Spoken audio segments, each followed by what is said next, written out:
God damn it. What a way to start the new year. At this rate, I'll be dead by Easter. Quiet down, Agent Jones. You're on the clock. Quiet down? Ha! You have any idea what you've done?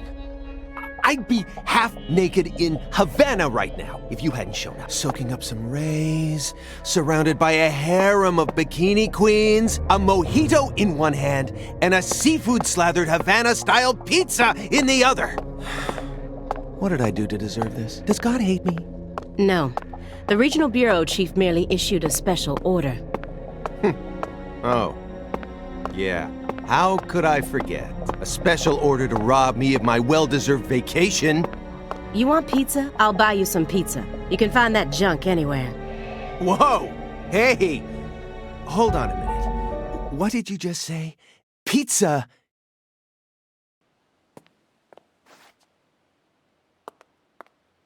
Agent Jones, don't let him take control of the conversation. The moment you let your guard down, he'll strike.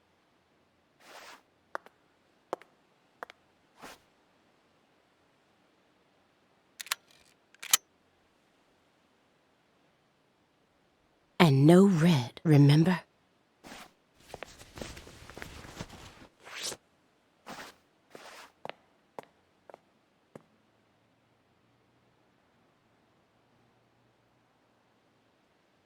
It's open. Come on in.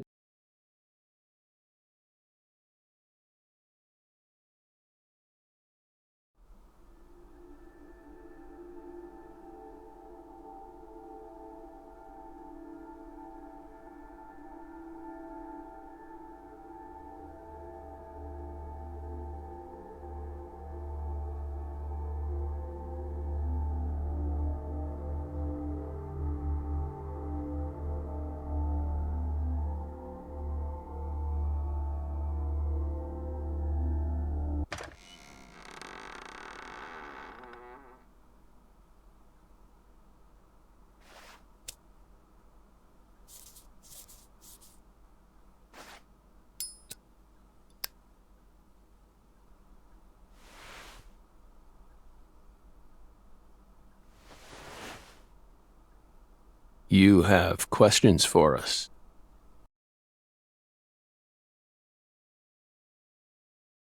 That's why you're here, isn't it?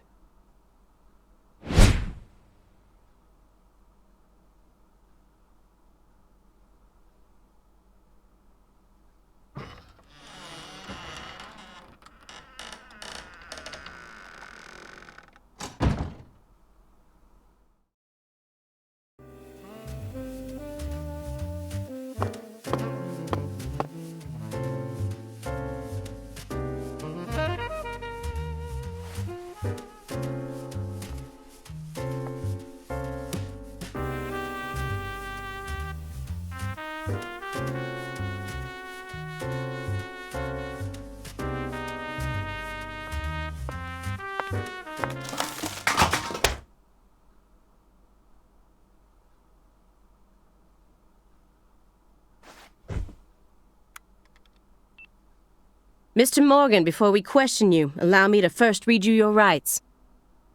Anything you say may be used against you in a court of law. Please keep that in mind as you speak.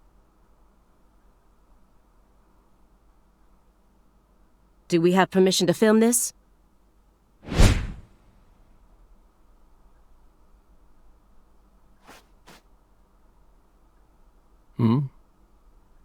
Don't worry, my fairy. They're free to do whatever they like. Something wrong, Mr. Morgan? I'm FBI Special Agent Aaliyah Davis, and this is... Simon Jones. An analyst from the Boston branch. He's been monitoring us for years now. Oh, hi.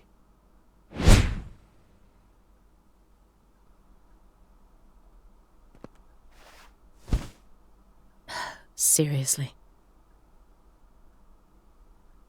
A Southern belle and a lonesome loser who can't catch a break. Quite the uncanny duo. You'd be the perfect stars for the latest video game. Isn't that right, my fairy?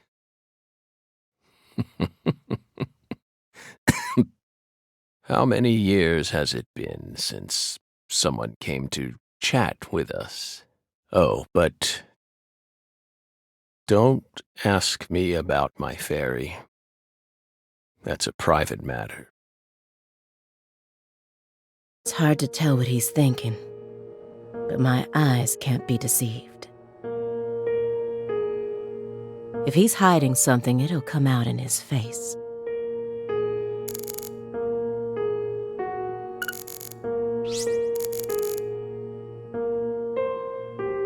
Letters of appreciation from the governor and the Department of Justice. They're caked in dust as if he doesn't even care about them.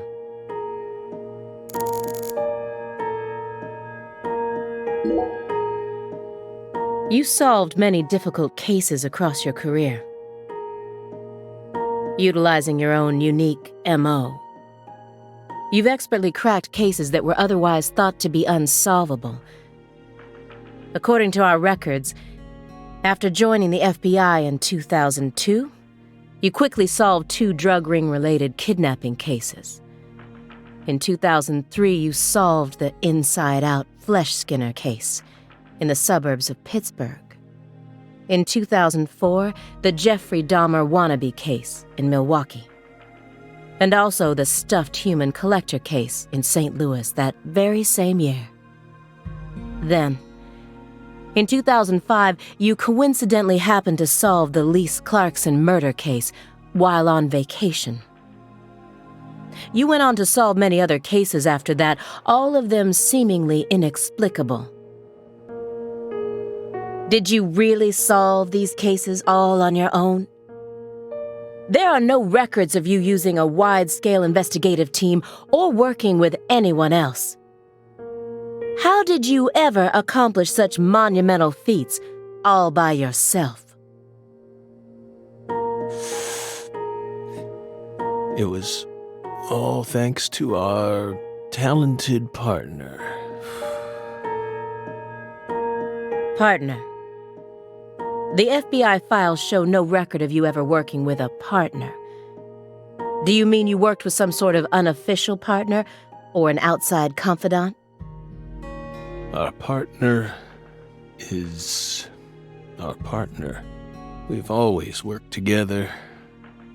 Besides, Belle, you're forgetting one important thing. After the St. Louis case, we stopped by a diner on our way home and caught Thelma and Louise, 2 highly sought-after fugitives.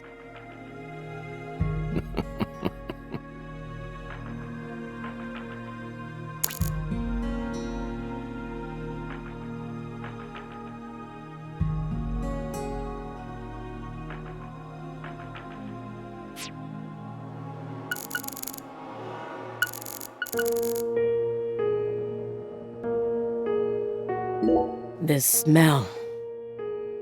It doesn't surprise me at this point, but it'll be problematic in court if they decide his testimony is unreliable. I won't get another chance to talk to him face to face like this. I need to get him to stop smoking that for a bit.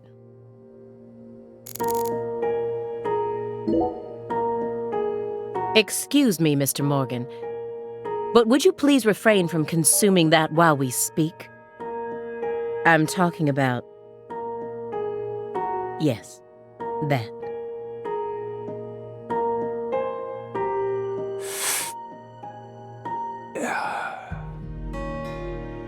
You don't need to worry about us. Don't get in our way and we won't get in yours. Unfortunately, questioning doesn't work like that. Our data needs to be consistent. Now please put out that stinking indulgence right this minute.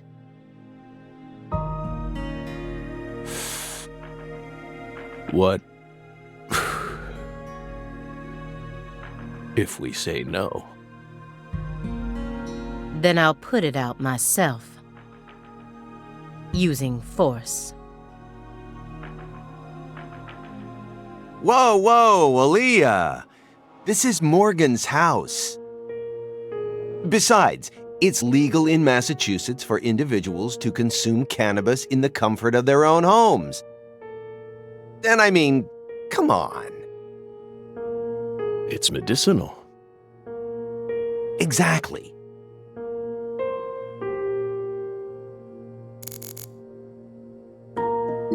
Francis Zach Morgan. He was once an FBI special agent, an extremely talented one. At least that's what they tell me. Perhaps he was a little too talented.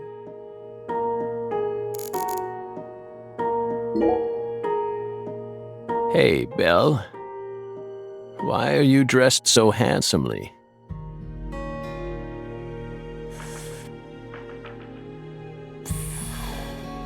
What are you talking about? The thick black accessory wrapped around your neck. That's a male necktie. The color black represents confidence and interest in the self. And your decision to wear a male tie symbolizes your declaration of war against a predominantly male society. Or perhaps it's a psychological barrier meant to hide the weakness that dwells deep within your psyche. We admire your bravery. I thought you retired from profiling. Bullseye, huh? You're an easy one to read. In order to think with society, a man must first gouge out his eyes and cut off his ears. Don't judge a book by its cover. For someone who's supposed to have been one of our best, you've got an awful eye for people. Or did all that smoke and kill all your little gray cells?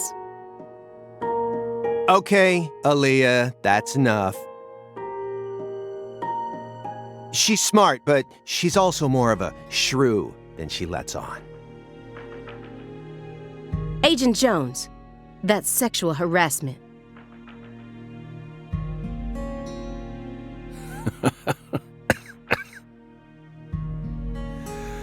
So, Belle, does that barrier of yours also protect you from violent criminals?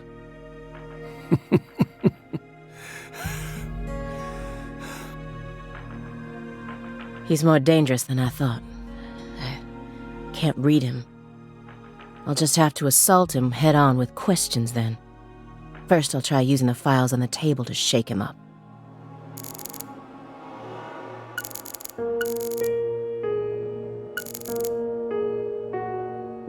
An ornate antique chessboard.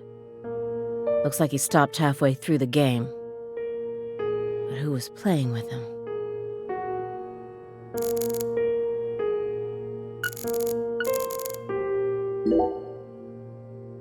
That chessboard looks rather old. And you can't even buy those ivory pieces anymore. Right, they were banned by the CITES Treaty. That was made in France in the 1900s. We know it's in bad taste. But the weight of the ivory just feels so good in our hands. You play chess alone? Is that a crime? No. But it's a hard game to enjoy when you're all by yourself. He's probably just replicating famous games. Or trying to solve problems from a chess workbook. Right, Morgan? I may not look it, but I'm actually a bit of a chess nut myself. When I was in school, I used to pore over every issue of Chess Life, the magazine published by the U.S. Chess Federation. Well, unfortunately, your guess is completely wrong, Agent Jones. He isn't replicating a famous game, nor is he solving workbook problems. There isn't a single chess book to be found in this apartment. And I didn't find any chess-related websites in his internet history. He was simply playing chess. all alone.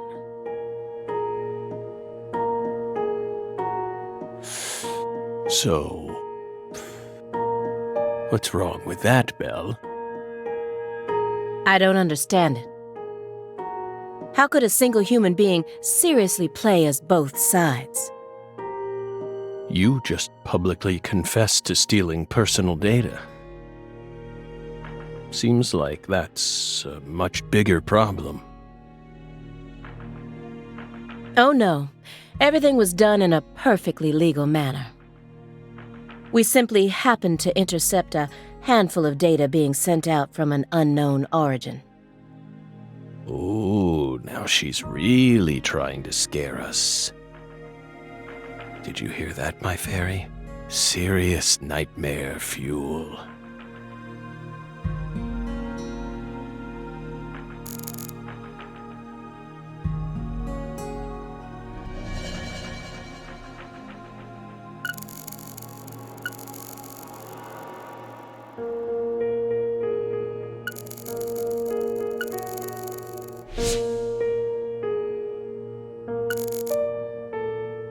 Stage 4 progressive malignant tumor. How do humans behave when they know death is just around the corner? And what if that human is also a high-functioning sociopath?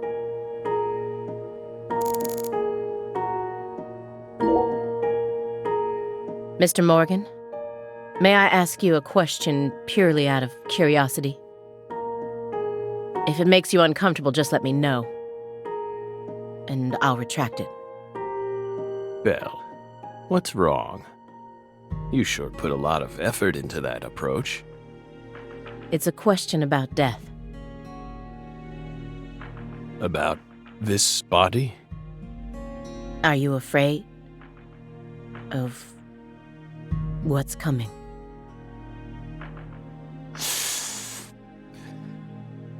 Think carefully about why we're smoking this, then ask us again.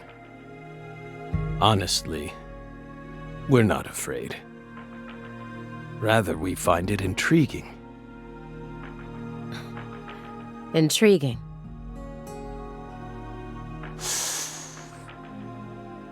Yes. Belle, have you ever been to the Grand Canyon in winter? No. In the dead of winter, the Grand Canyon is terribly cold. Colder than you could imagine. A cold that no photograph could ever express. The sun, powerless, and the temperature drops below zero, right in the middle of the day. Meaning?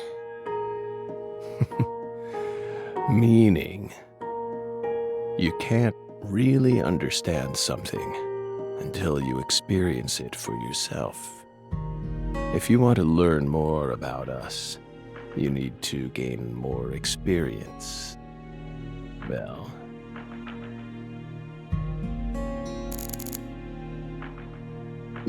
These files are from the case that took place just outside of New Orleans in 2005. The agent who handled the case was Francis Zach Morgan. And now he's sitting right in front of me.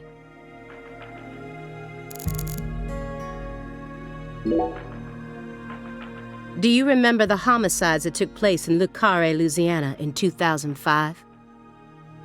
we solved that case. Your report states the following. By coincidence, you encountered a serious incident in a town you visited while on vacation. You then decided to steal the right to investigate from the local law enforcement and took over the case. After several more homicides, you managed to apprehend the perpetrator.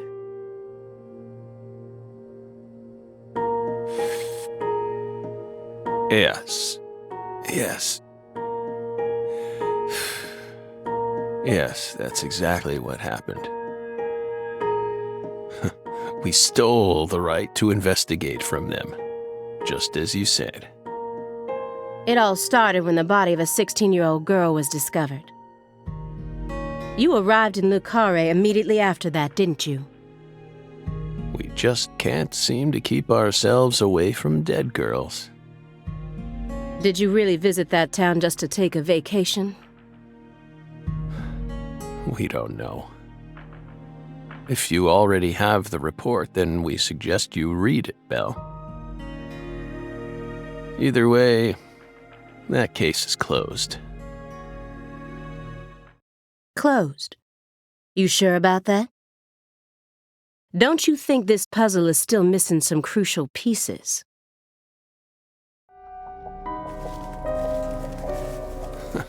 Come on. No need to beat around the bush with us, Belle.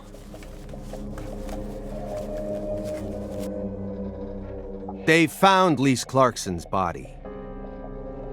It was hidden deep within the Clarkson Food Delivery Services cold storage warehouse. After 14 years, we finally discovered the body of the very first victim.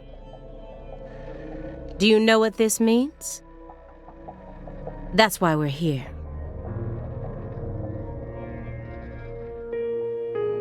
The first victim in the case he solved, Lise Clarkson. This is a photograph of what she looks like now. How will he react when he sees it?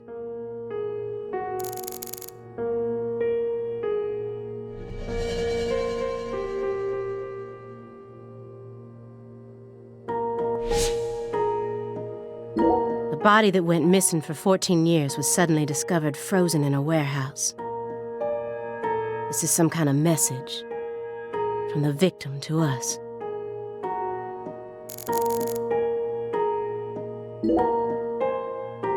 We're pleased that her body turned up. Deeply pleased. You claim to have closed this case, but now a lost body suddenly surfaced. Aren't you curious about the details? Body or not, we already solved that case. Lisa's body can't change anything now. And it certainly has nothing to do with us. I suspect the body was stored there rather than abandoned, due to the unnatural state it was found in. She was found frozen in a storage unit. Therefore, she looks exactly the same as she did when she disappeared. In fact, she's in such good condition that we can even determine the murder weapon and cause of death. Well, good for you. Even stranger is how unbelievably beautiful she looks. At first glance, few would guess she was a murder victim at all. She looks more like a piece of art, or a mythological figure from a painting. This keeps getting better and better. Better and better? Isn't that right, my fairy? A corpse as beautiful as a goddess. Sounds just like our story. Yes. Yes. That went okay. Now I'm sure that Morgan's hiding something. I may be able to get what I want if we go deeper into the documents.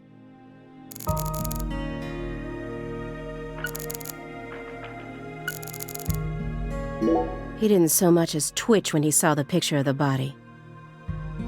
He's even tougher than the rumors made him out to be. But I was prepared for that. And if my hunch is right, he's deeply intertwined with this case. Far deeper than what my superiors think.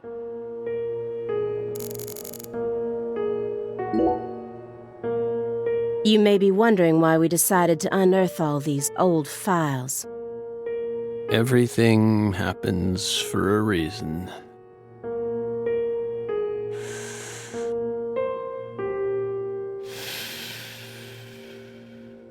The moment Lise Clarkson's body was found, we did the best we could to start our own local investigation. But there wasn't much we could actually investigate due to the damage caused by the hurricane. Then we assume you also questioned everyone who worked in the warehouse. Of course. We questioned all the Clarkson Food Delivery Services employees who staff the warehouse and its owner. But we still have yet to obtain any key testimonies. Par for the course with a 14-year-old case, if you ask me. Not to mention how bad the timing was. Most of the employees were on vacation. So, you gave up on the investigation and came to see us instead.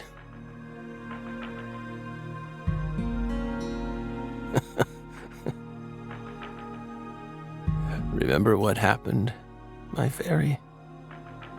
That warehouse. That man. So incoherent. Such a pain.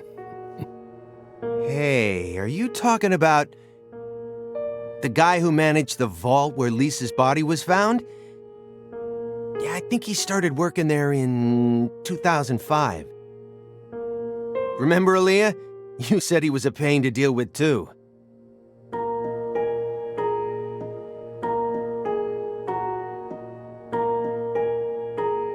A large man, yes?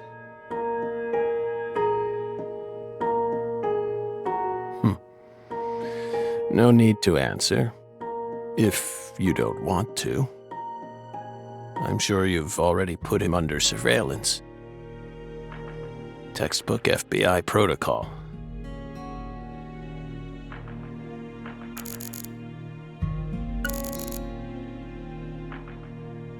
A halfway finished chess game.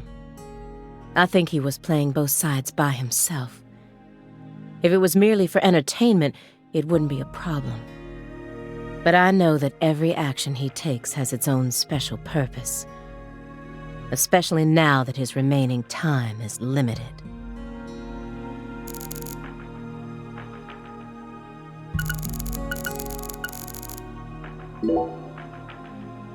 Who is it? This My Fairy character you keep speaking to. You can't see her? Such bad manners. You barge into our apartment, yet you don't even care about who else is living here. Dissociative identity disorder. In the past, it was known as multiple personality disorder. You were subjected to an internal probe only once during your career, correct? They suspected that you had DID, but you denied it. And no problems arose during your test. Is this how you dealt with the psychological profiler back then, too? Saying strange things, weaving unrelated matters together. Is that how you slipped through? You're free to draw your own conclusions, Belle. But my fairy clearly exists. She's been sitting right there, on your lap this entire time. Hey! Stop it! No violence allowed in here, Belle. Wouldn't want to scare my fairy, now would we?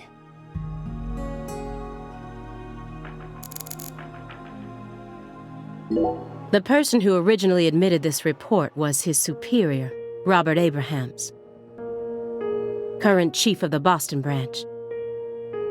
According to Chief Abrahams, Morgan's got his own modus operandi. It's not something that others should interfere with. Well, Chief, look what that's gotten us into now.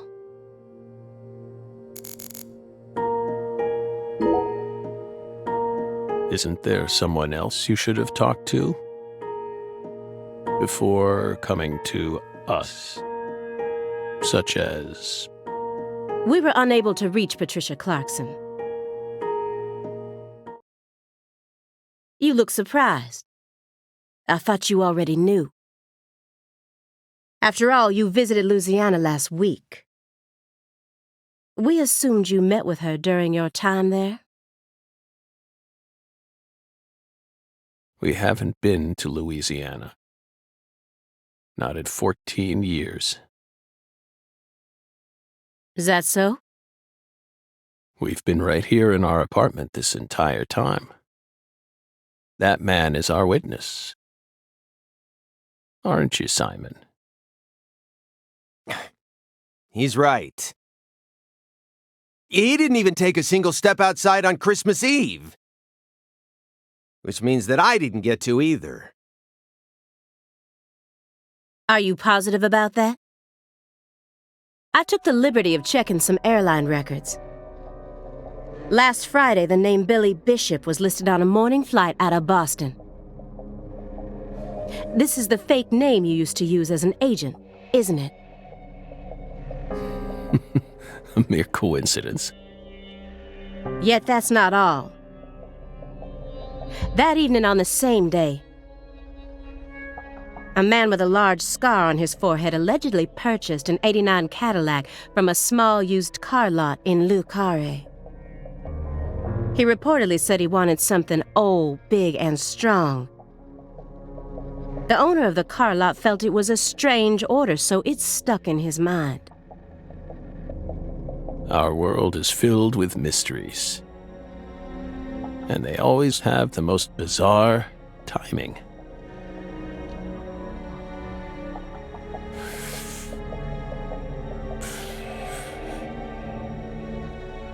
Incidentally, on the following day, an identical Cadillac was taken to a scrapyard in Trenton, New Jersey. You can find that type of car anywhere. Isn't that right, my fairy?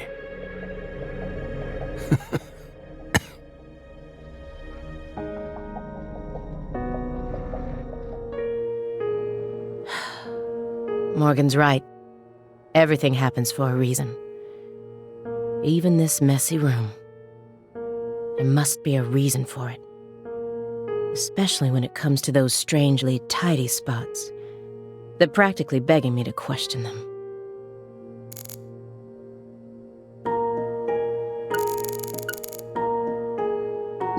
DVDs are all over the place. I know that he's a shut-in, but this still seems like way too many for one person. And I've never heard of any of these titles before.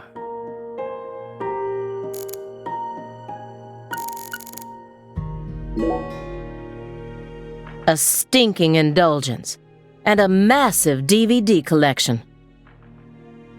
You must live a very comfortable life.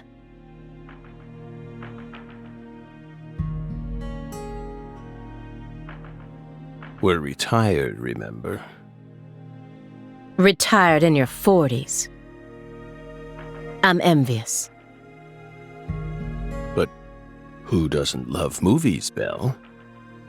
I'm not a fan. Oh, that won't do. You should dedicate all the free time you have to watching movies. It's practically an unwritten law. Films guide us. Films are filled with every important life lesson there is. Is that so? For example, They Live. 1988, directed by John Carpenter. That film taught us a valuable lesson. Always put on your sunglasses before a fight. You know, you've got a point. Movies teach us about everything we need to know. I learned about the right way to eat frozen pizza from Cobra. It's one of Stallone's best films. Before that, I wouldn't be caught dead trying to eat frozen pizza. I thought it wasn't fit for human consumption. But that film changed my life. Simon, that has nothing to do with the film. You're just talking about pizza.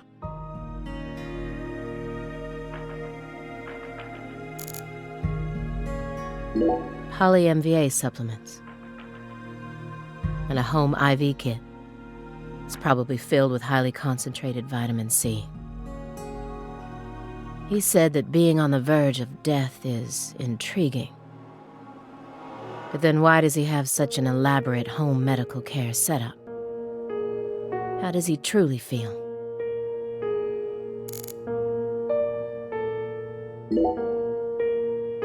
Do you like fresh vegetable juice? Why would you think that? There's a juicer in your sink that hasn't been washed yet. And do I smell the faint fragrance of baked beans? You didn't use much salt, did you? What are you implying? You just told me that you find impending death to be intriguing. That confused me. When I look around your room, all I can see are the many ways in which you're resisting death. Poly-MVA treatment, highly concentrated vitamin C IVs, fresh vegetable juice, vegetable protein without salt, gallons of vitamin D milk for fat and calcium. The ambivalence, yes. What? Two contradictory emotions, mixing, coexisting together. An adult, mature mind is never satisfied with only one response. It's common sense. Isn't that right, my fairy?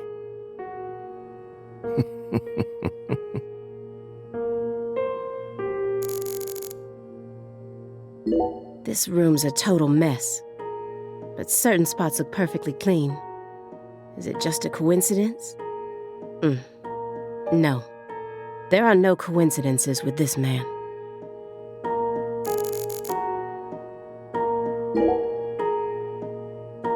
Mr. Morgan, I found several spots in this room that look strangely clean. Did you tidy up a bit because you knew we were coming?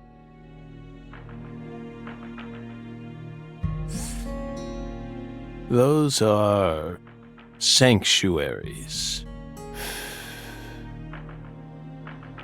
They've existed from the start. Sanctuaries. That's right. Sacred places. Hovels for pure souls, if you will. Were there originally objects in those hovels? Something you didn't want us to see? The soul's still there. We haven't touched a thing. But we know you can't see anything. Hey, Simon. Don't touch the sanctuary.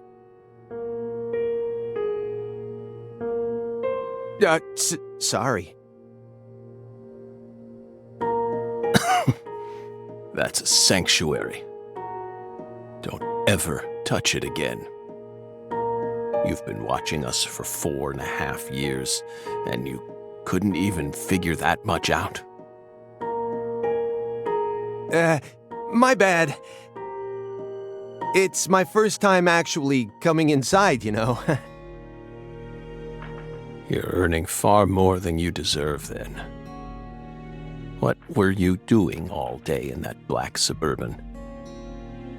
We thought wiretapping was your specialty. Don't tell me. Crossword puzzles. What do you think, my fairy? 4.5 years. All that time, and what does he have to show for it?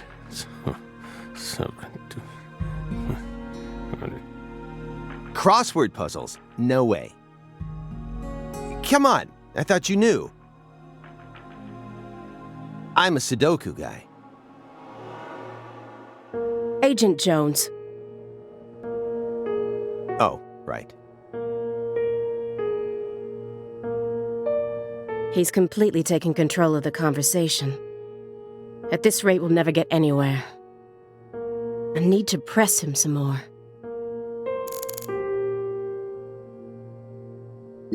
Agent Jones. The briefcase isn't even that big. How long does he intend to keep that up? Does he have pizza menus stuffed inside there or something?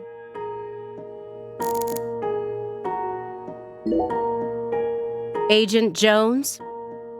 Did you find the files?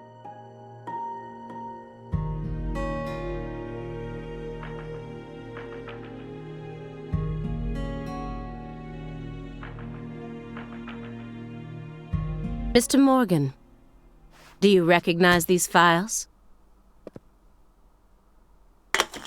Whoa!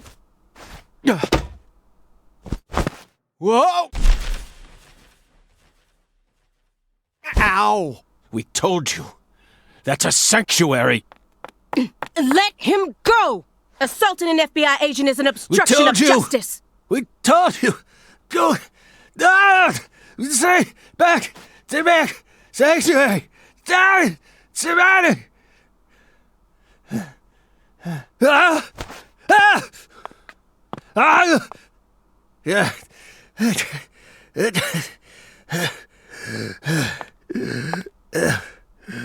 Mr. Morgan? I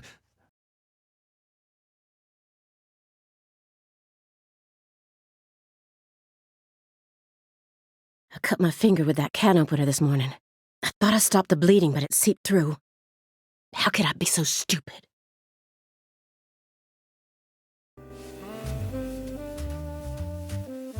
Everything should be fine now. I'm sorry for being so careless. I made sure to read through your file and learn about your condition. The color red. Such an unusual thing to fear. Please, accept my deepest apologies. I'm sorry too, Morgan.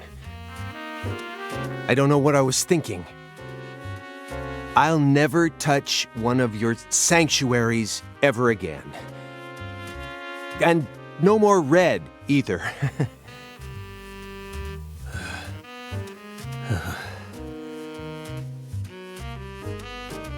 Don't ever touch one again. I told them not to. Why would they do that? Make them go away. Sanctuaries. Don't touch. Now, may we return to our discussion? Don't worry. I won't let them touch you again. Strangely enough, this man has a fear of the color red. And I believe that fear is connected to the Greenville case.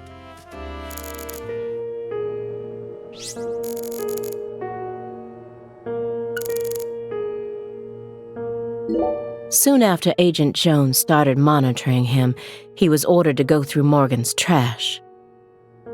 But he didn't find anything. Morgan used this machine to cut up everything, from his mail to his supermarket receipts. Then he even went as far as taking out his trash in parts.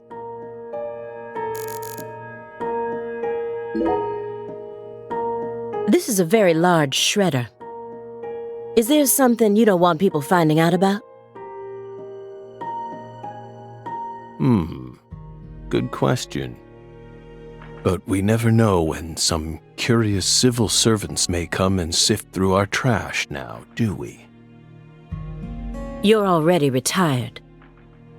What are you so worried about? It's just a simple habit. From back when we were still on duty. Didn't they bang that into your head when you were up in Quantico? Some habits are hard to break, no matter how hard you try.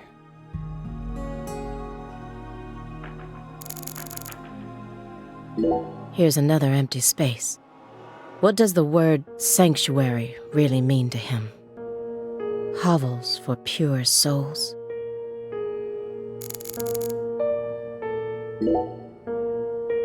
Could you tell me what exactly the word sanctuary means to you?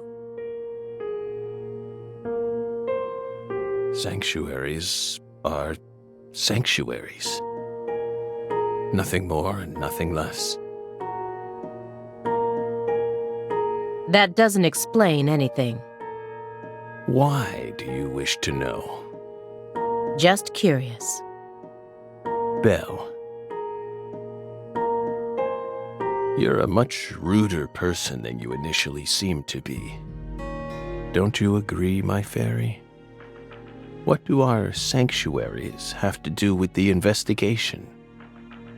If you're out of questions, then how about just going home? Hey, mind if I jump in here?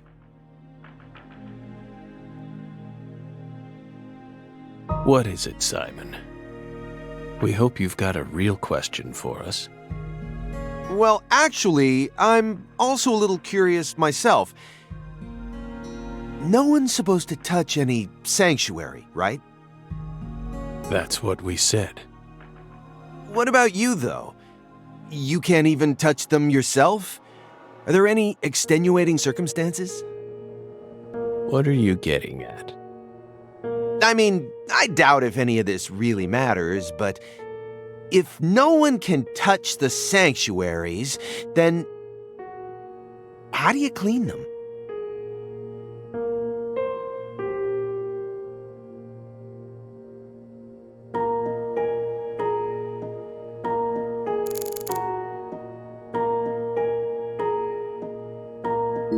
The files on the serial killings that shocked Washington State in 2010.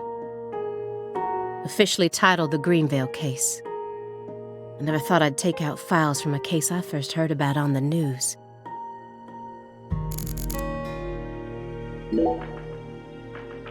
Mr. Morgan, I'd like to ask you some questions about this case now.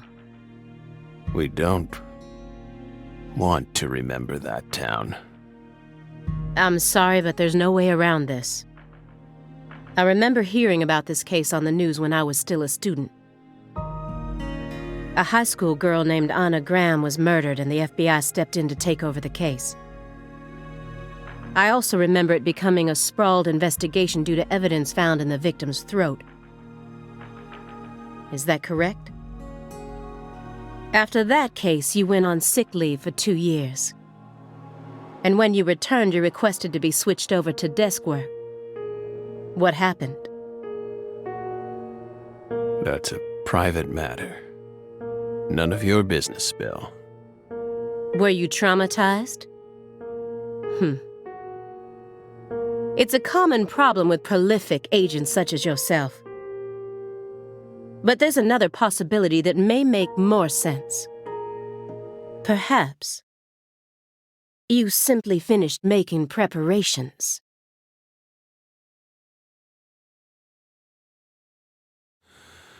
What are you getting at? Thinking too much about something will always turn it into a problem. The Greenvale case. Don't you think it resembles the Carré case? Read the report. We have nothing else to say.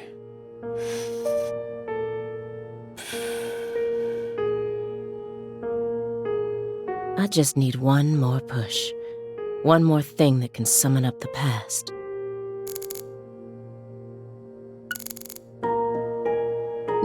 A jar of honey with honeycomb inside it. There's nothing strange about it, but it still gives me a weird feeling.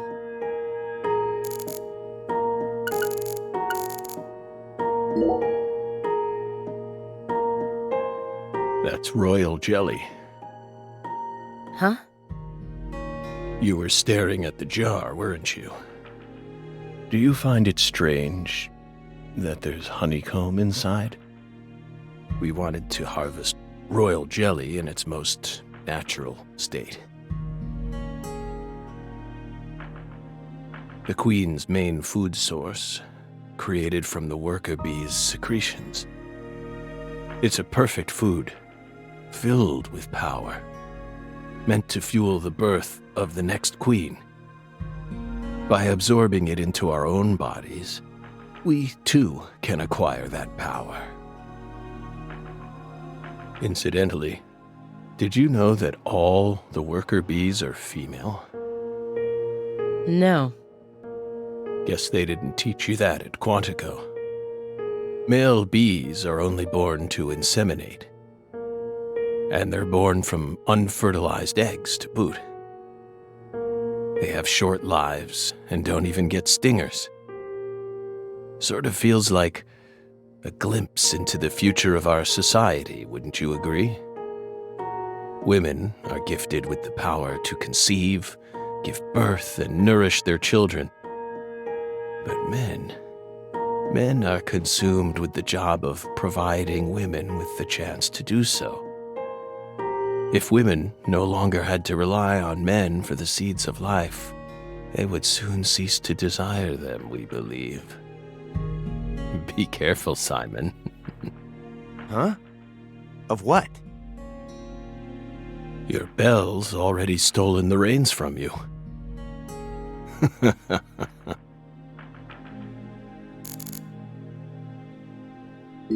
Looks like another old antique. He collects milk cartons but treats valuable antiques like trash. What's going on in his head?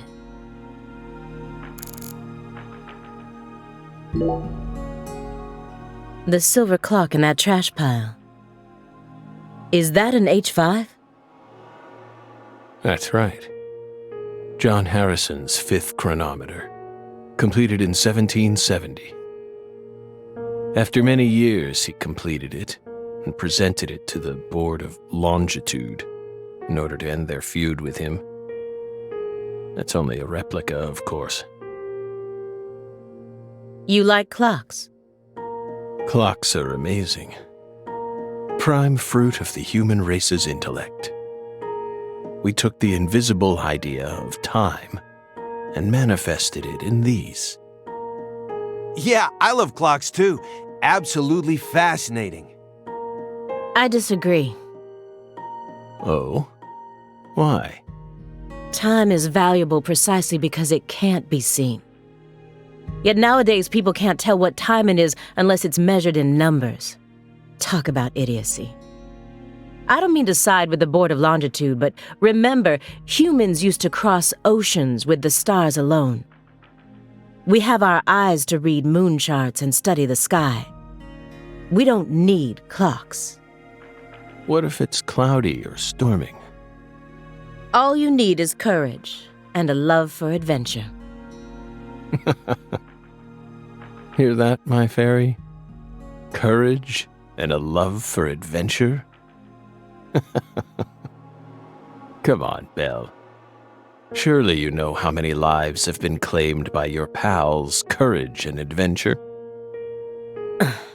Hey, hold on a second here. That Board of Longitude thing, what the heck is that? I mean, I've heard of it before. I'm an FBI analyst, remember? I just sort of can't remember it right now. I know what it is, really. I'm telling the truth. Come on, Aaliyah, back me up here. Aaliyah?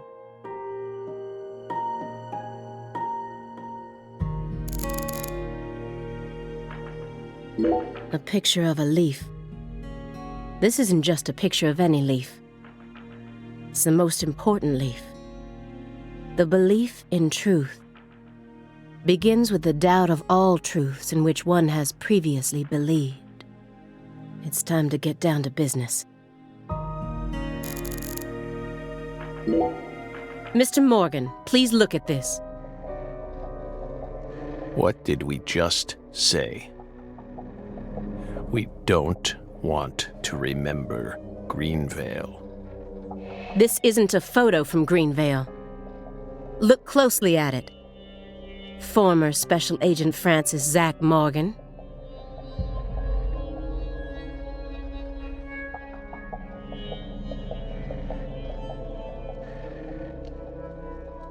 This photograph predates Greenvale. It's from the Carré case you worked on in 2005. Red. Red tree. Red tree. Yes, a red tree.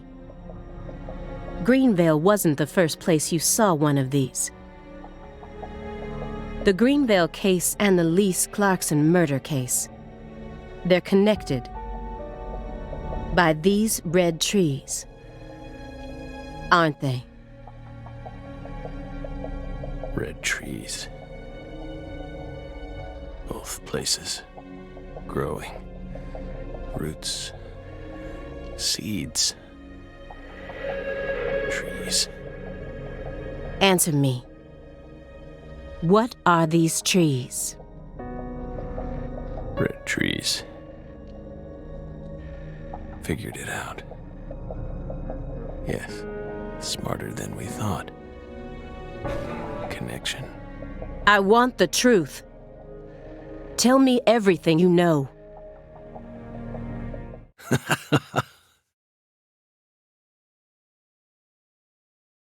The red trees. You really did your homework. Well done, Belle. You're good. Damn good. Are you ready to talk now? I want to know what went down in Le Carré in 2005. Fine. We'll tell you.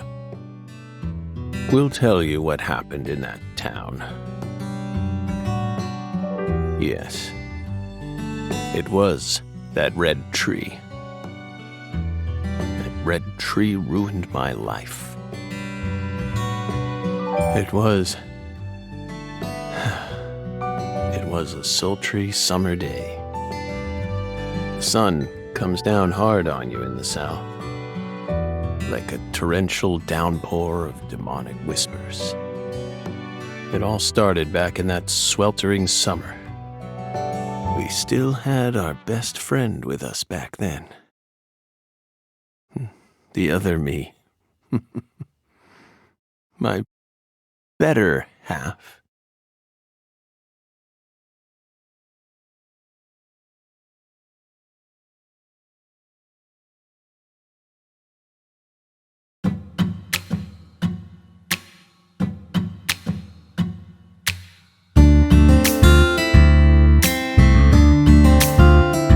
Never a choice.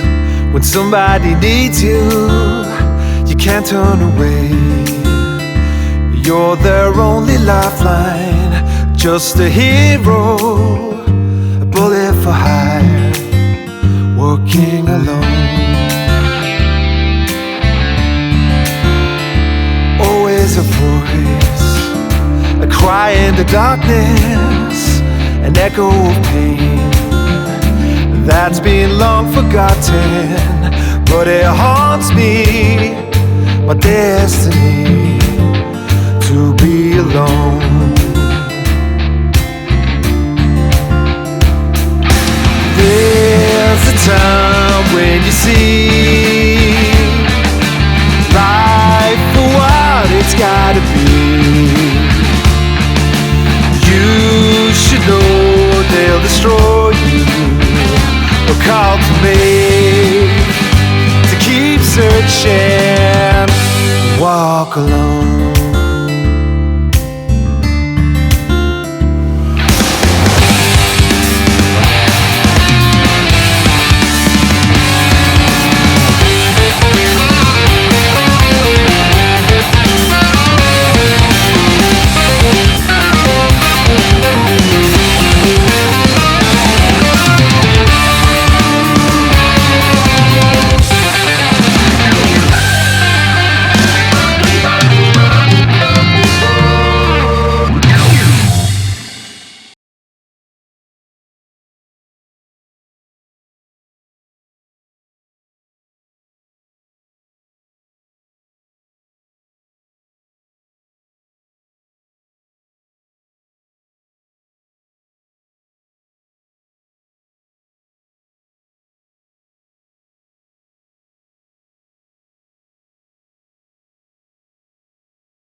Zach.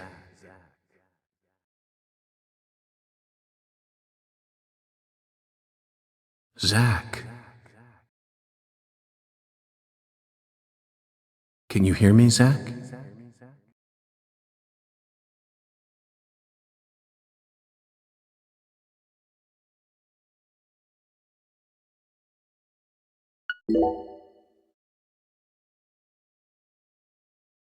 There you are, Zach.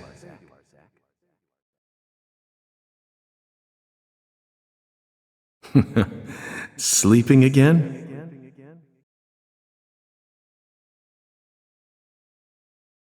Well, rise and shine. It's time for us to head back out into the chaos.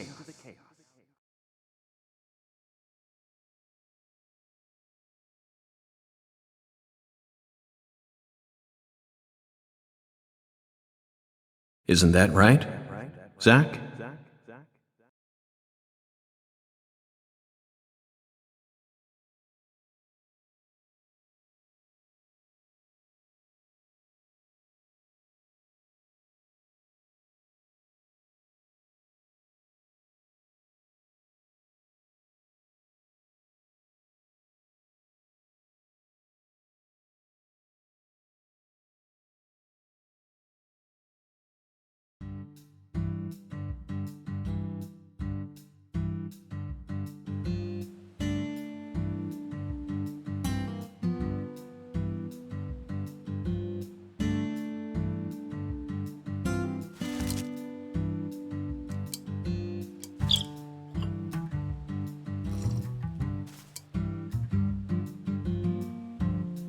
Zach, it looks like she wants us to join her for breakfast. Perhaps this town's finally starting to warm up to us.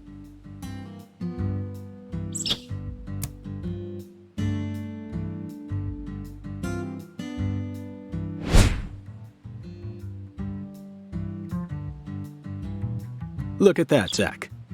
She's welcoming us with open arms. She's even willing to share that tasty morsel with us. What an honor. Hurry up and chow down, mister. Unless you like your breakfast stale. What an amazing place. I've been on top of the moon since the moment I got here. And the name of this wonderful town, Carré, sounds like French to me. But what does it mean? I'm the chef, David. If you want to know about the town, you'd better ask the concierge. Only amateur chefs flap their gums about stuff that ain't food related.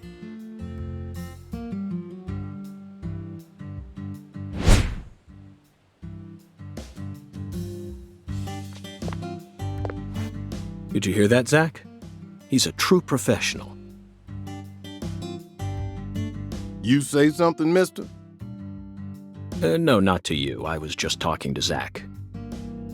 Zach? Please don't ask me about Zach. It's a private matter. If you say so, still. Never thought the FBI would ever come out to a little old town like ours. I do work for the FBI, but I didn't come here for an investigation. I just happened to stop by on my way to New Orleans. Never thought there'd be a murder out here either. And it was a 16-year-old kid.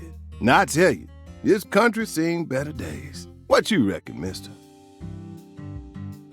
Zach, he's definitely a professional, but it seems like he's also a bit lonesome. That's good. Ambivalence exists everywhere.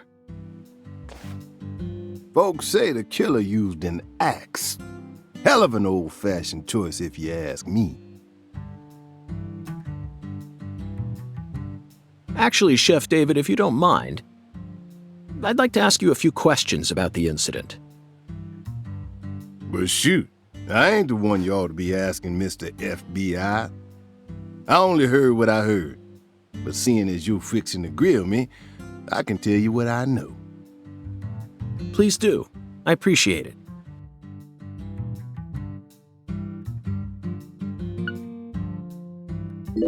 You said the victim was a 16-year-old. Did you know her? Well, sure. I reckon the whole town did. Meaning? She's Lise Clarkson, the little grandbaby of the Clarkson family. The Clarkson family? That's right. You ain't seen they sign on your way in here? The one above that huge cold storage complex. Should have had a dragonfly on it. Anyway, that's the Clarkson family seal. They own most of the land around here, from the sugar plantations right down to the food processing plant. Yeah, I reckon they got a stake in just about everything. They even own the water tower on the edge of town, you know.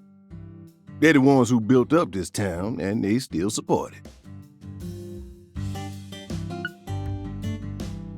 What do you know about the Clarksons' house? Now, I ain't got nothing bad to say, but I'm gonna talk straight to you. You best steer clear of that place. That family ain't just some gang. They're a whole different kind of beast. They folks with real power. Remnants of the good old boys who shaped America in the early days. Especially the head of the family, P.J. Clarkson. He's the kind of monster who goes around eating other monsters. And I'm sure he's on edge now with his granddaughter getting murdered and all. So don't go barging in with that shiny FBI badge of yours and think you'll be safe for nothing. Things are different down here. So if you plan on sticking around, you best remember that. I see. I'll keep that in mind. Is the local law enforcement investigating the case? Shoot, mister, what you think? Now, I told you this ain't no city. We in the bonafide boondocks here. They got to know how to break up fights and keep folks from killing each other when they pissed you off.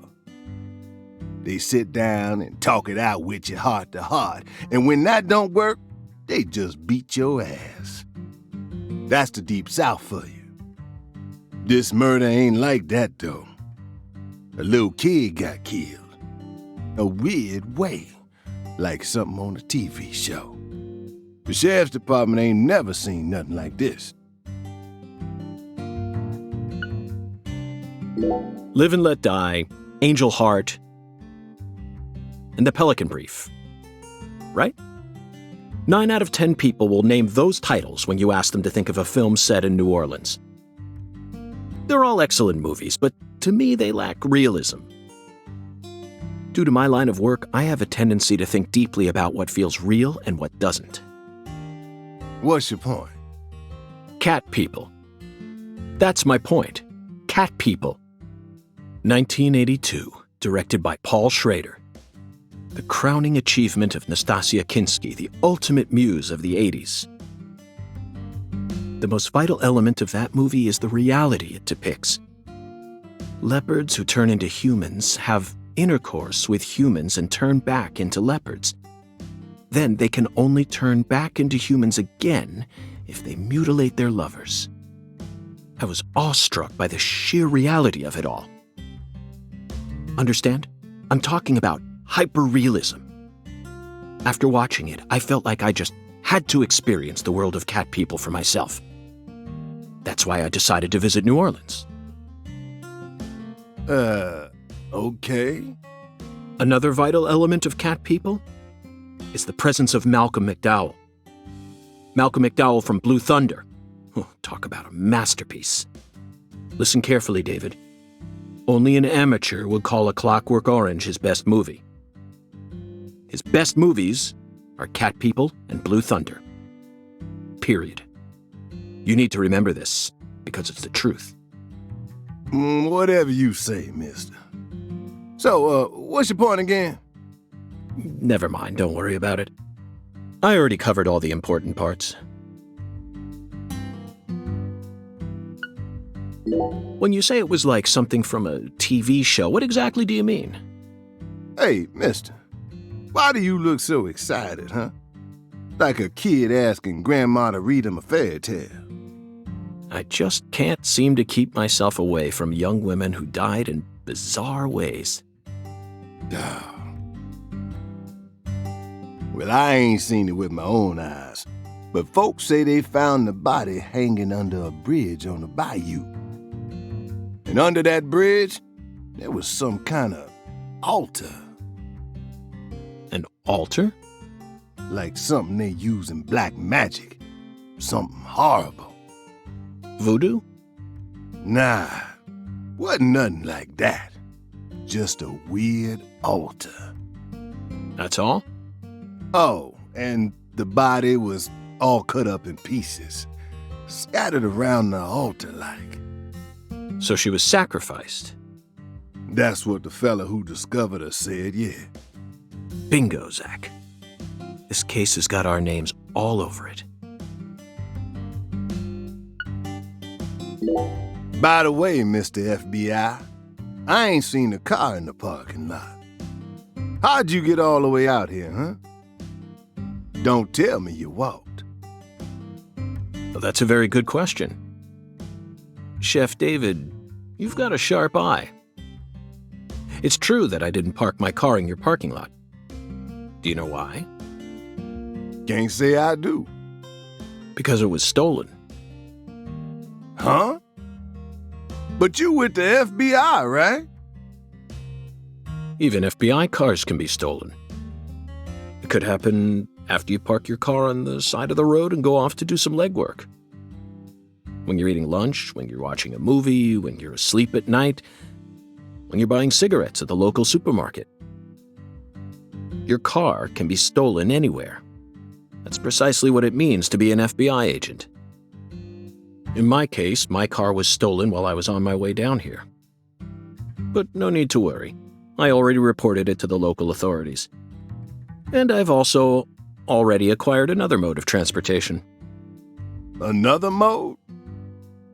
Want to hear the details? Not really. But I'll listen if you want me to. Then please do. After I finished my work in Houston, I flew to New Orleans. Then, I rented a car at the airport.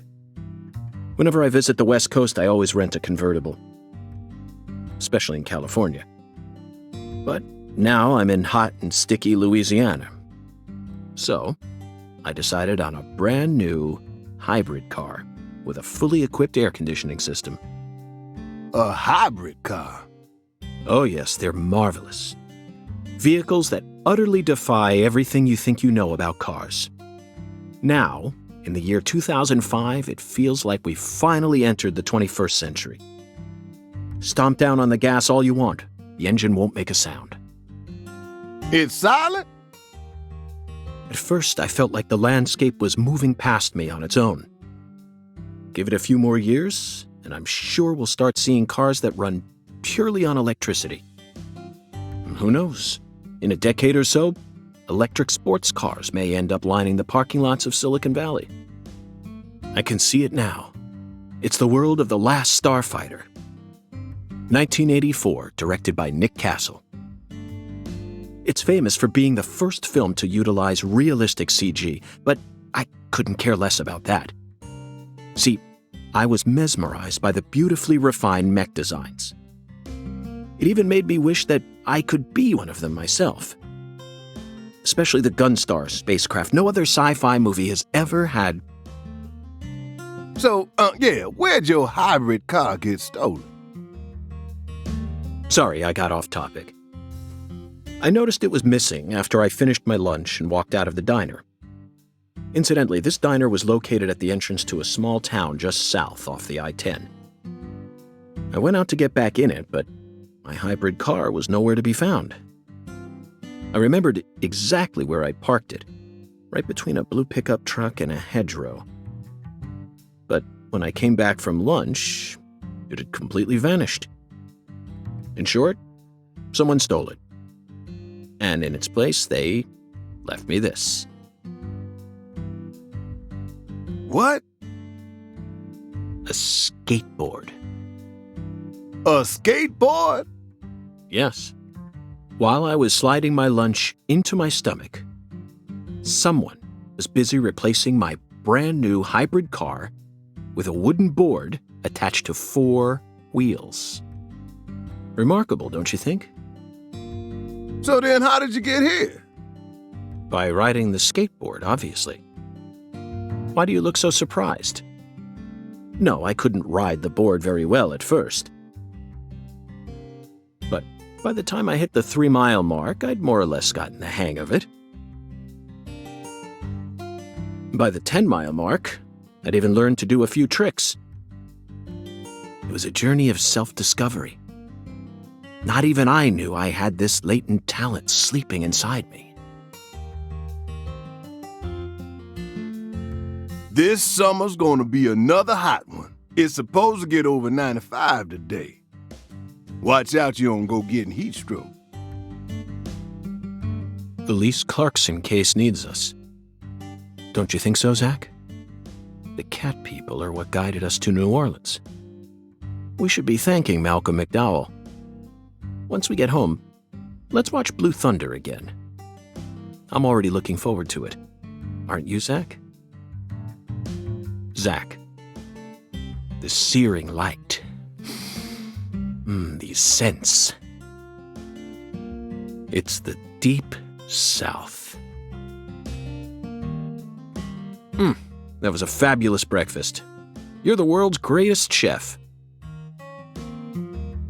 Wait, mister. You didn't take a single bite. Well, the tea was to die for. But I'd prefer coffee next time. What would a morning be without coffee?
Baton Rouge.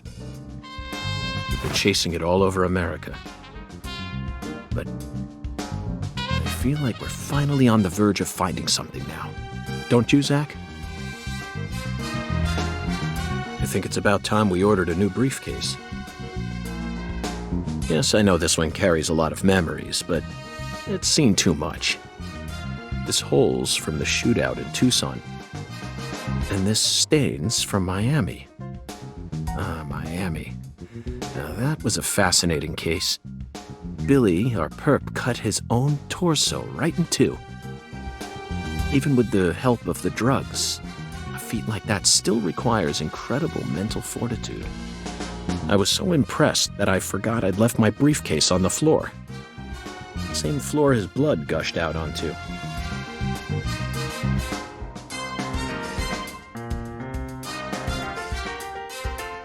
I know, Zach, I know. Now isn't the time for a trip down memory lane.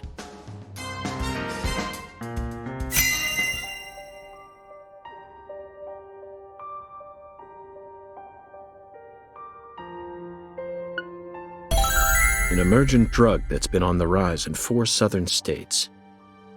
Personally, I think it originated right here in Louisiana. And Lise Clarkson's murder must be connected to it somehow. The 16-year-old girl who was murdered. Her body was found beneath a bridge over the bayou, along with a strange altar.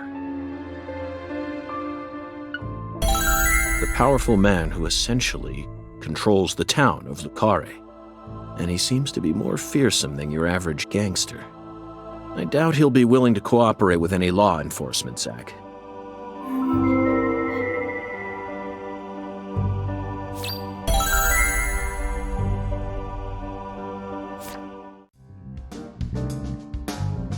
You know, I keep thinking about that movie we stopped to see on our way here, Zach. The Island, 2005, directed by Michael Bay. For a movie being shown at a cinema complex, it was surprisingly artistic. An experimental setting mixed with hard-hitting drama. It was art house sci-fi. That director's going to change the history of art house films. Are you following me here? This is another special film that's setting a new standard, just like Star Wars and Blade Runner did. This is a turning point, Zach. You may be witnessing the birth of a vital new word that will soon become a part of film history. Yes, this single movie may be responsible for creating a whole new genre several years down the line. A genre known as island movies. I sure like the sound of that. Don't you, Zach?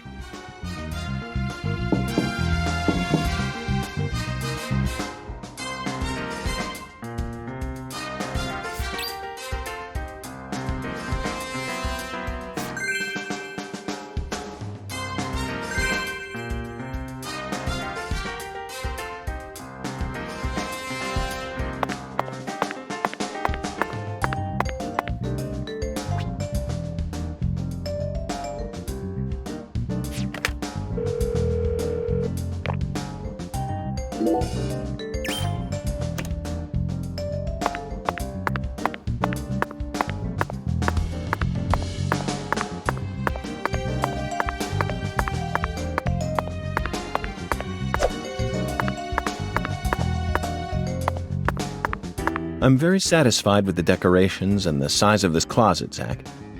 And it's even got a security box. What else could a man ask for? It's proof that we're still safely inside the fringes of modern civilization.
Due to the nature of our work, we've had to stay at hotels all over America. But Zach, do you know what I hate most about living out of a hotel? Shower pressure. The shower was invented so that human beings could quickly bathe in large quantities of water, correct? Yet there are far too many hotels in our nation that have showers with embarrassingly weak water pressure. It's an outrage. And I'll keep tooting my horn about this every chance I get, believe you me.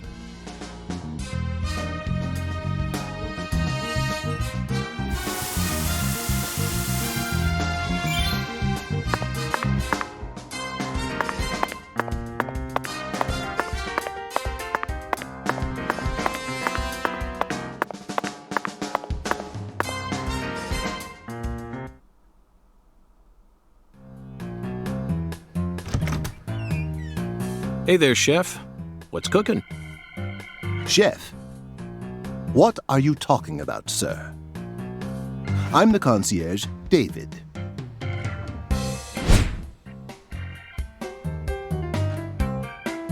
I just heard from our chef that you wish to learn the meaning behind our town's name. Yes, I've gathered that Le Carré is French, but does it have any special meaning? Why, yes, sir, of course it does. A very clear, logical meaning. All names have meanings. Would you like to know what this one means? Yes, I would. Jolly good, sir. Then allow me to explain. Le Carré means square in French. Ah. And? That's it. That's it? Yes, that's it, sir. Do take a gander at the town map in the lobby if it fancies you. It's beautiful, valuable, and old. I'm sure you'll understand once you see it.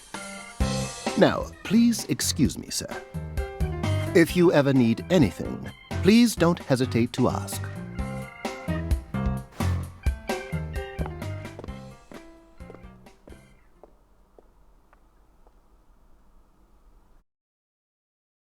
Did you see that, Zach? That was clearly David. Not a twin, not a split personality, just the work of a true professional. It's bizarre, but I can understand it. Remember what they say, the job makes the man.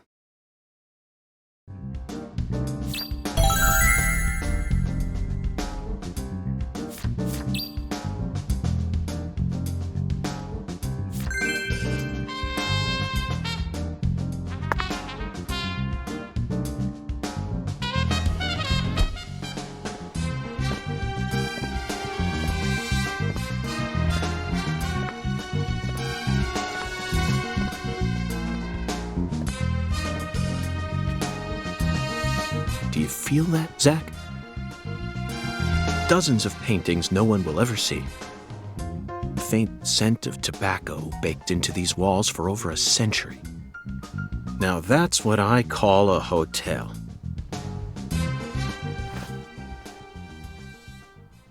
Zach, can you see him?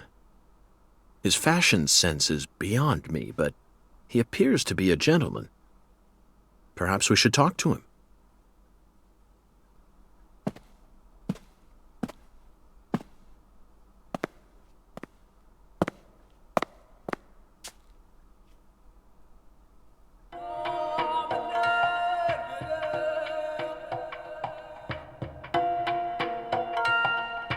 Nice tie. Did you buy it here? It's been a long time since someone spoke to me. No one these days ever tries to see me. They can see what's far in the distance, but are blind to what's in front of them. No. Maybe they're only pretending not to see. That's what civilized society does to people. Exactly. Ever since mankind got their hands on civilization, they zoomed away at a frightening speed. Zoomed away from what?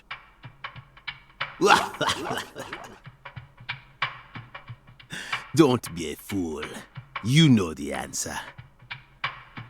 As for me, just call me Hoongan. Hoongan. The title given to a leader in a certain religion. Is that what you are?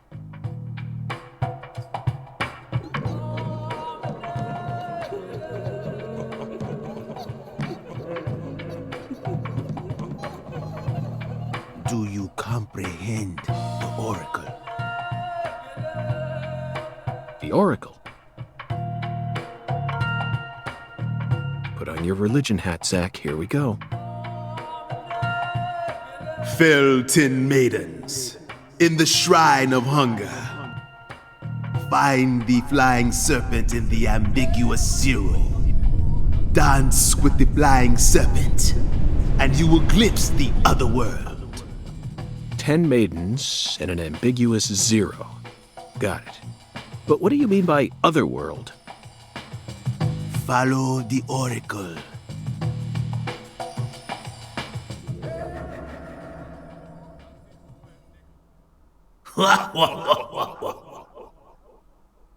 Zach, did you hear all that? Looks like we've already taken our first step into chaos. But such is our duty. We need to accept the chaos, let it inside, then carefully dismantle it piece by piece.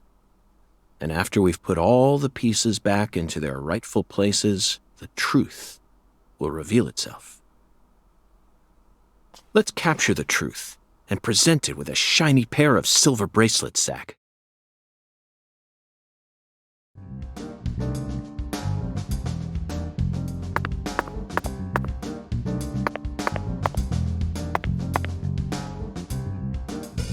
Zach, here's another perfect symbol of the human condition. Hunting trophies. And it's a buffalo hunting trophy. Now that's a surprise. I've seen several trophies made out of human skin, but never a buffalo's. Looking at him brings out this strange feeling from within me. Yes, the very same feeling I got when watching a certain film from 1984, directed by Peter Hyams.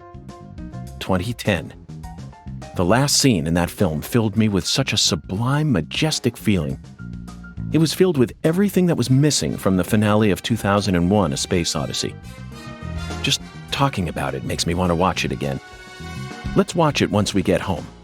Promise, Zach.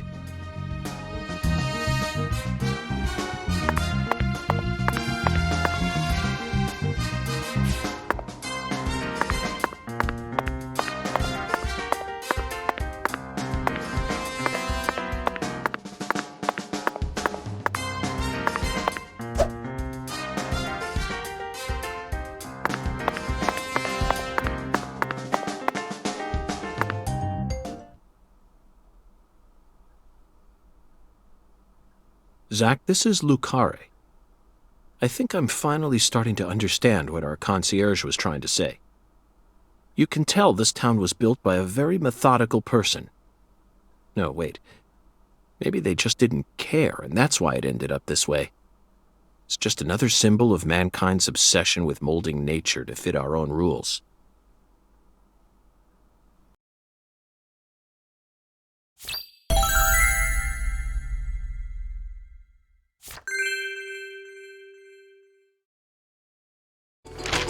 Zach, what did you think of Hungun's Oracle? Despite all the dramatic build-up, it's little more than a childish riddle. Heartwarming, really. Exactly the kind of feeling one gets from the good old-fashioned countryside. Now let's start by tracking down those 10 maidens. The Oracle gave us a place and an act. We need to go to the Shrine of Hunger and fell 10 maidens. Now, where in this town can one satiate their hunger? The hotel, and where? And the 10 things that need to be knocked down. Simple, right? The answer is bowling. The shape of the bowling pin was based on the feminine form. The 10 maidens are the 10 pins. But a place where someone can both eat and bowl at the same time. I'm skeptical as to whether we'll be able to find such a place in a backwoods town like this.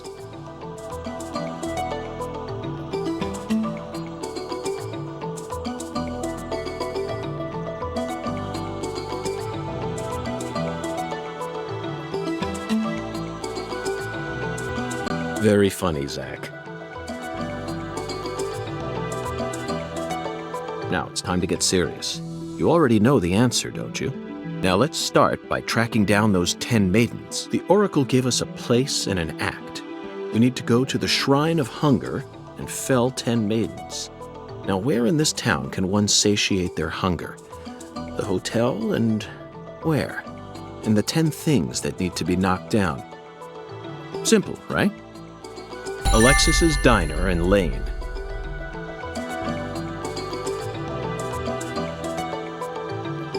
This is it, Zach. There are even pins and a bowling ball on the sign. I bet we'll be able to eat some Cajun cuisine and bowl there. Maybe even both at the same time. Nice job, Zach. I knew you'd be able to find it.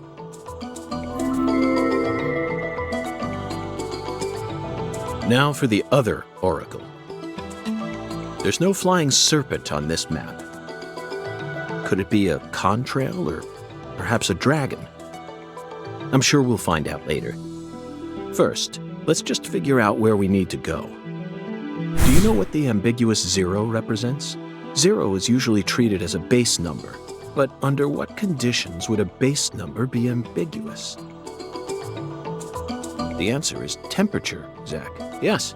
0 degrees Fahrenheit is minus 17.7 degrees Celsius, and 0 degrees Celsius is 32 degrees Fahrenheit. You'd be hard-pressed to find a more ambiguous 0 than that. The question is, does our 0 refer to Celsius or Fahrenheit? Let's think for a moment. We're in Louisiana. Which measurement system do we use here in America? The Clarkson Food Delivery Services Cold Storage Warehouse. That's got to be it. Even with this blazing sun in the sky, they can easily keep the temperature below freezing. Be honest now, Zach. You knew the answer from the very start, didn't you?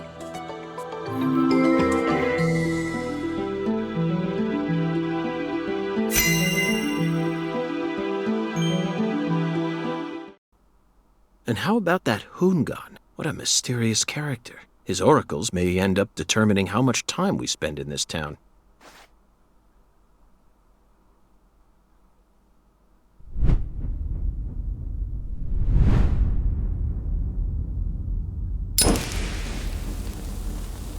Sorry, boss, but this is a smoke-free hotel.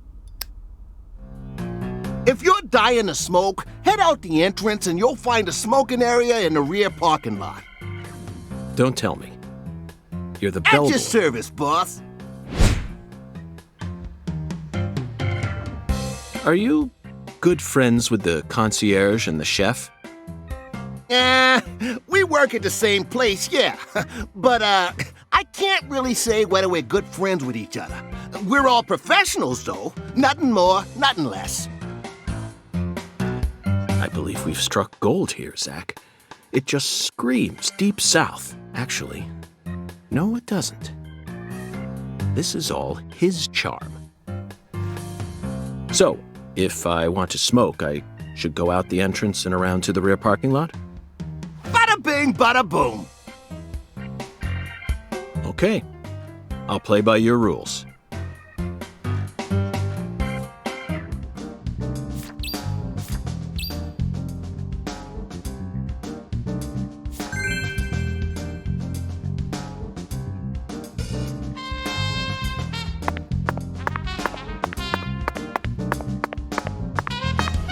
Hiya, boss. How can I be of service?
Whether it's a restaurant or a hotel, the key to charming your customers is how you present your bathroom.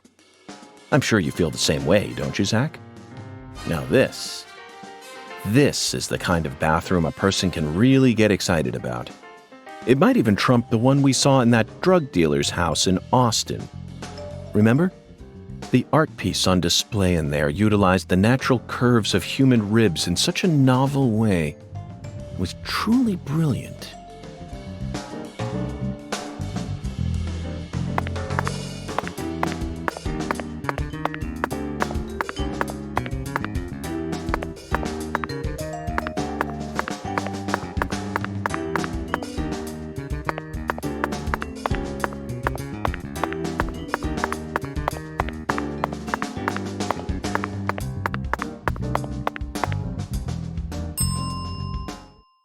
We always strive to provide our guest with the finest of service, sir. Our humble, bucolic town does have its inconveniences. Shopping, in particular, can be a bit of a slog. Therefore, we decided to provide a modest selection of daily necessities right here at our very own front desk. Great. Sounds convenient. Exactly.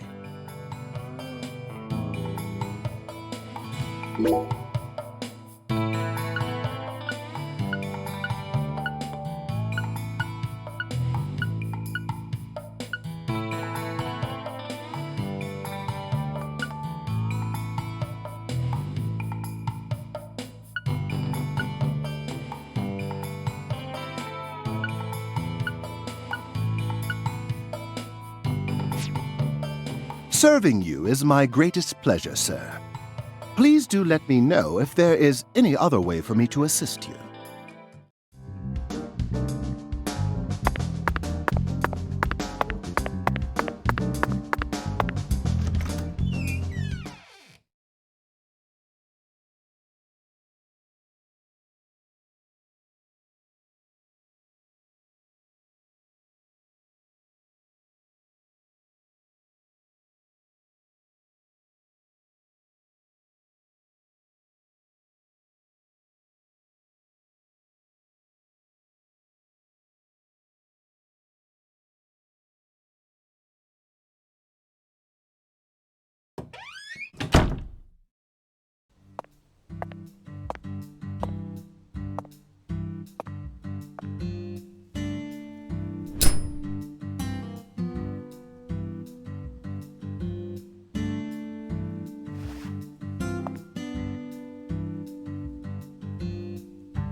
Compared to non-smokers, smokers have a 4.7 times greater chance of getting lung disease.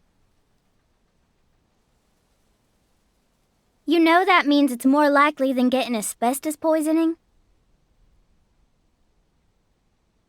The risk of death from lung cancer is actually much lower than what you think it is. In fact, it's tiny when compared to heart disease, strokes, and pneumonia. We're always surrounded by easy ways to die, you know. Some people even get randomly struck by lightning and die right there on the spot. Then I reckon you also know that secondhand smokers have 1.3 times greater the risk compared to smokers? Of course. So you won't mind paying the damages when I die of lung disease? How about writing that in a contract for me? You got a pen, right?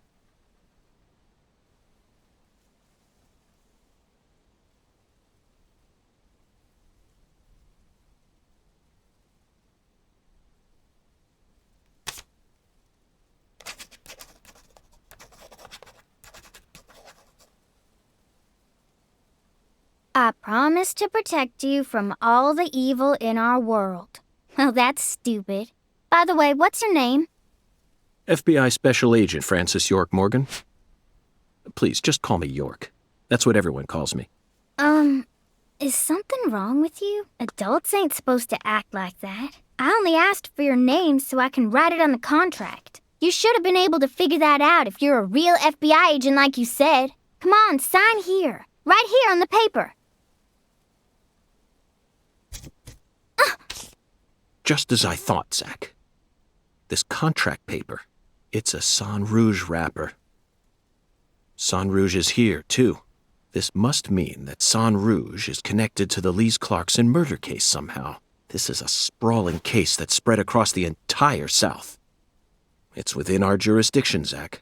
We'll need to steal the right to investigate from the local authorities at once. By the way, miss, what's your name? Patricia Woods. But I gotta write my name myself, or else it won't be a real signature.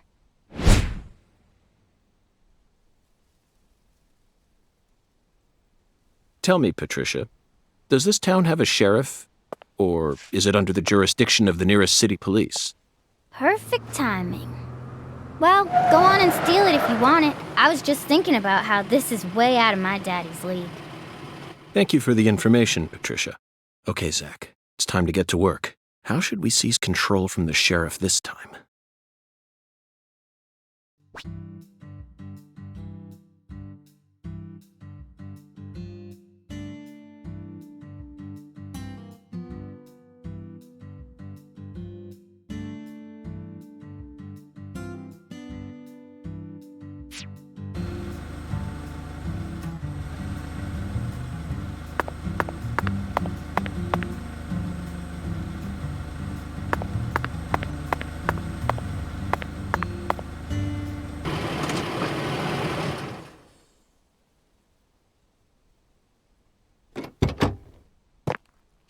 Hey there. So, you're the fella from the FBI I've been hearing so much about. I'm Melvin. They call me the sheriff round here.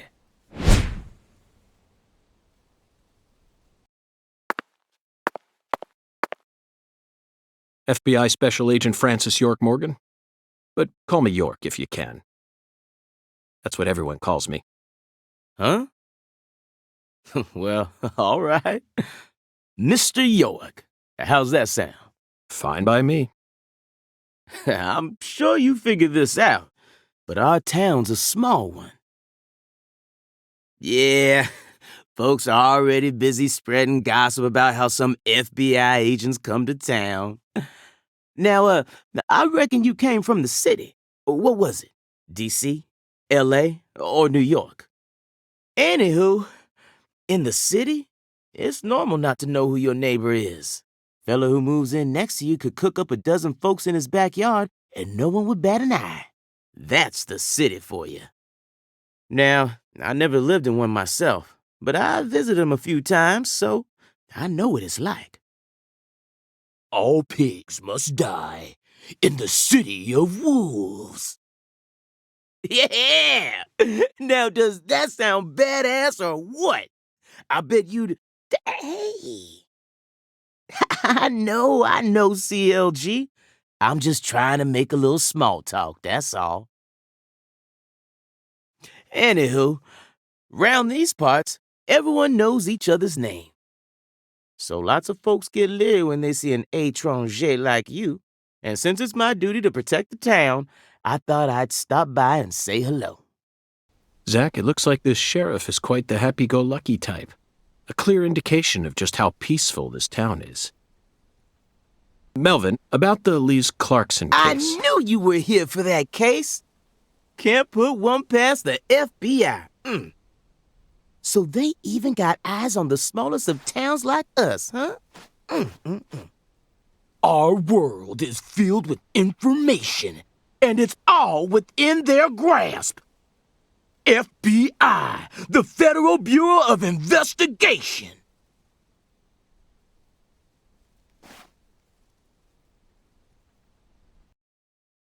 The Lise Clarkson case is connected to a top-secret case that we've... I know. If you're fixing to take the lead, then go right ahead. I'm just the humble sheriff of a tiny little town. My jobs are to stop my neighbors from beating the piss out of each other and listen to old folks complain. Honestly, this whole murder case has been weighing me down. So I'm gonna give you my full cooperation. Mr. Special Agent, sir. Well, Zach, that was anticlimactic. I didn't even get to use my secret weapon. Melvin, there's a cold storage warehouse on the southern end of town, isn't there? I'd like to get permission to enter it. Say what? You want to see where the body's being kept, right? Oh, I get it now. Lisa's body, yeah. Now, that's what I call a special agent. You already figured that much out. But, I'm not too sure that, going down there at this point is really gonna help much, you know? Explain it yourself, Daddy. That's incredible. I don't believe this. Amazing. Did you hear that, Zach? They put the body in a cold storage warehouse. This is fantastic. Insanely fantastic. Really? Well, how about that? Well, all right then. I'll head on down to the warehouse ahead of you and make sure we get permission to search it. Sounds good. The management company only keeps the warehouse open during certain hours, so you'll have to come during those hours. I ain't looking to create any further disturbances. So be on time. Got it? Come on, let's roll, CLG. I'm gonna walk home, Daddy. I still got another stop to make. Oh, if you say so, sweetie. She's a real sharp one, as you can see, so I try to stay out of her way. Well, all right then, York. I'll see you at the warehouse.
Hey, you.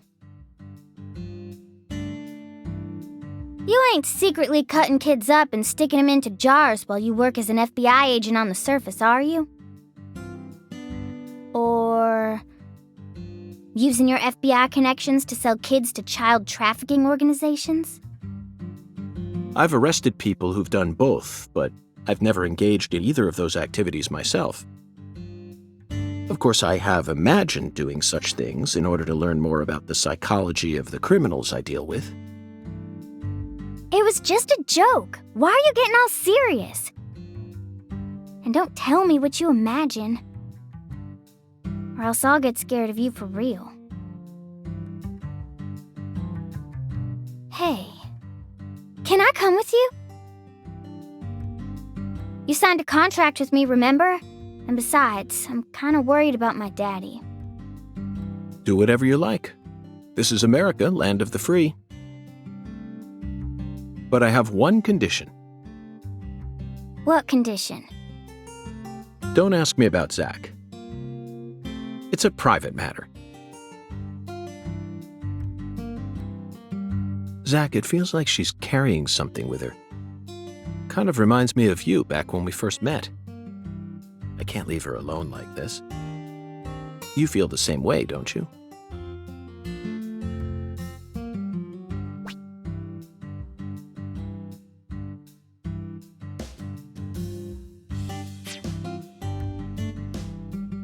By the way, Patty, what do you usually do when you're at home? Is this an interrogation? Oh, no.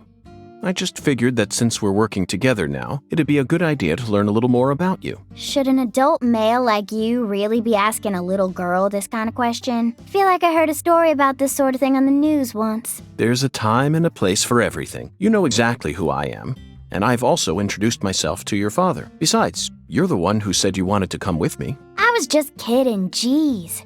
You're an FBI special agent. Why would I ever need to worry? You shouldn't automatically trust someone just because they're an FBI special agent. One's profession and one's personality are completely separate things. For example, one special agent may fall spiritually in love with a genius criminal who enjoys the taste of human flesh. That's Hannibal. You pulled that straight out of a movie. Just because it's a film doesn't mean it isn't deeply rooted in reality. You can't judge people solely based on where they work or how they look. You need to think hard and decide things for yourself. Fine. So allow me to ask you this. How do you feel about me? I don't know. I only just met you. Exactly. Now it sounds like you're thinking. You should never feel the need to force an answer out or pretend like you know.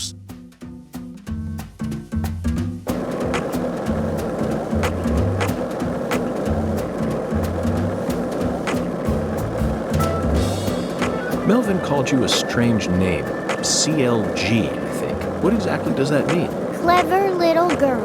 That's what it stands for, at least. It's nice that he made up his own nickname for me and all, but it sounds kind of weird. I wish he'd call me something normal, like just Patricia or Patty, you know? Patty? Now that name's got a ring to it. I like it. How about Zach and I call you Patty from here on out? Do whatever you like. Weirdo. You're heading to the warehouse, right? You gonna go straight there? Well, I'm not sure yet. I'll have to talk to Zach. We're also on a mission to fell 10 maidens, you see. I'm eager to visit Alexis's diner in Lane, but we've only just arrived in this town, so it might be nice to stroll around a bit. What? I thought you came here to investigate. Patty, you're still just a child. Why do you worry so much? We're born to be free, and this is America, land of the free. You should always feel free to do whatever you want. Isn't that right, Zach? Maybe I shouldn't have come with you. I'm getting kind of nervous now.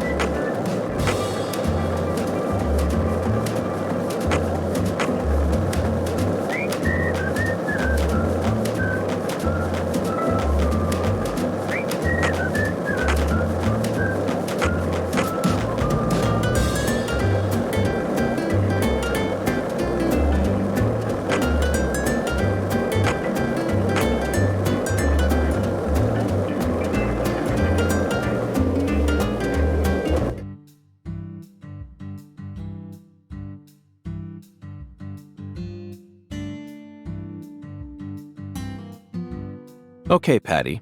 I'm going to try asking you that question again. What do you do when you're at home? I watch TV and look up stuff on the internet, I guess. Ain't much else to do when you're out in the middle of nowhere. Really?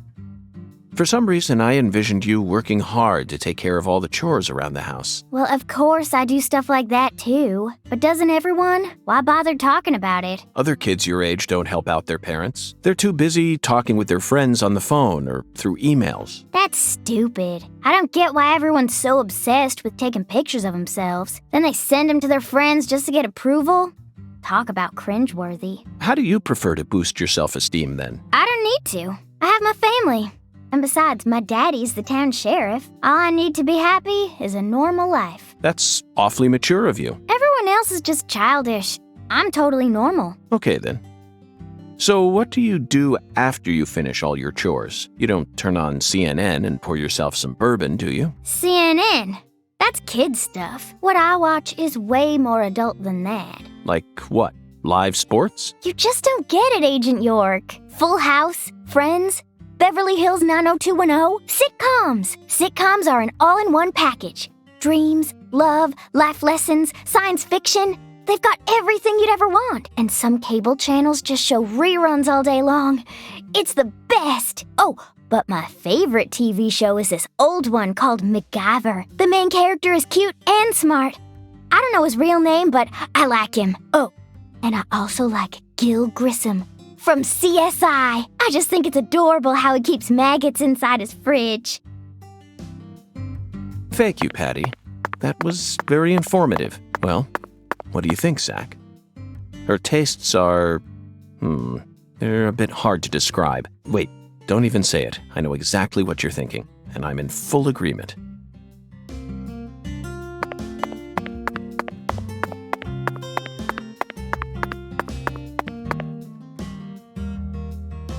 Mr. York, that was mighty quick. The special agent does it again. You sure don't waste any time. I bet my CLG's got a lot to learn from you. By the way, Mr. York, looks to me like you aren't packing anything. I was on vacation in New Orleans before I happened to stop by here. Well, shoot, that won't do. Here, I got something I think you'll like.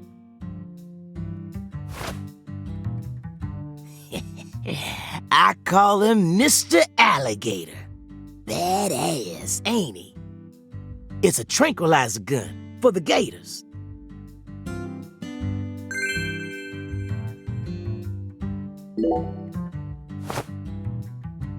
And here's a radio. With this, you won't have to worry about any expensive roaming fees.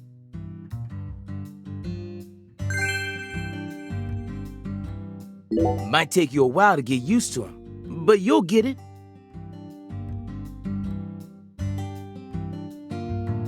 Try letting him rip a few times.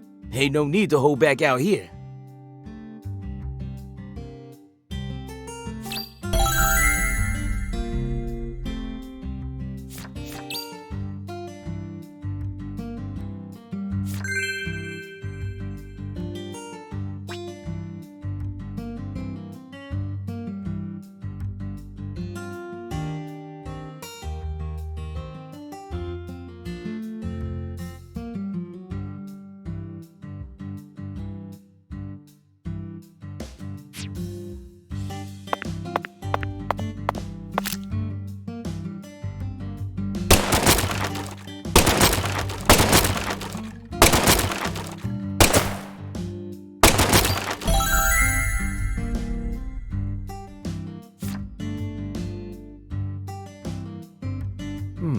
Now this is an intriguing weapon.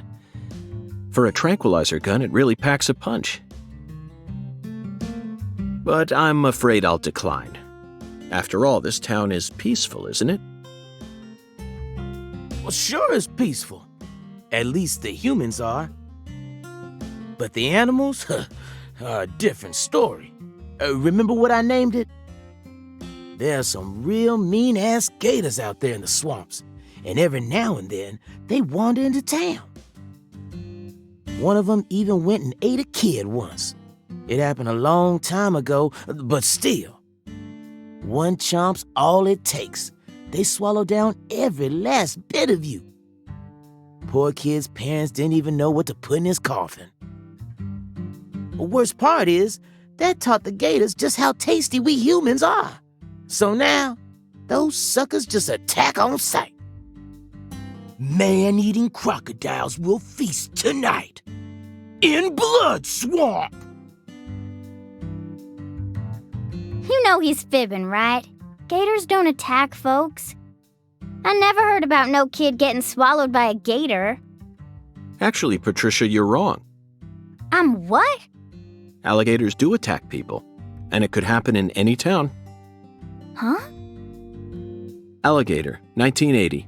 Directed by Louis Teague. It takes place in the Midwest, I believe. A teenage girl's pet alligator gets flushed down the toilet. Then, in the sewer, it feeds on the corpses of dogs that were used as test subjects for an experimental growth formula. After growing over 30 feet, it finally starts to go after humans. It's an extremely edifying movie. Back when I first saw it, I had a pet hamster. Hey, Agent York. What's your first order of business? You're in charge now, remember? Well said, Patricia. I nearly lost sight of my true goal. Melvin, I couldn't help but notice the name on the side of that truck. This facility is connected to the victim, isn't it?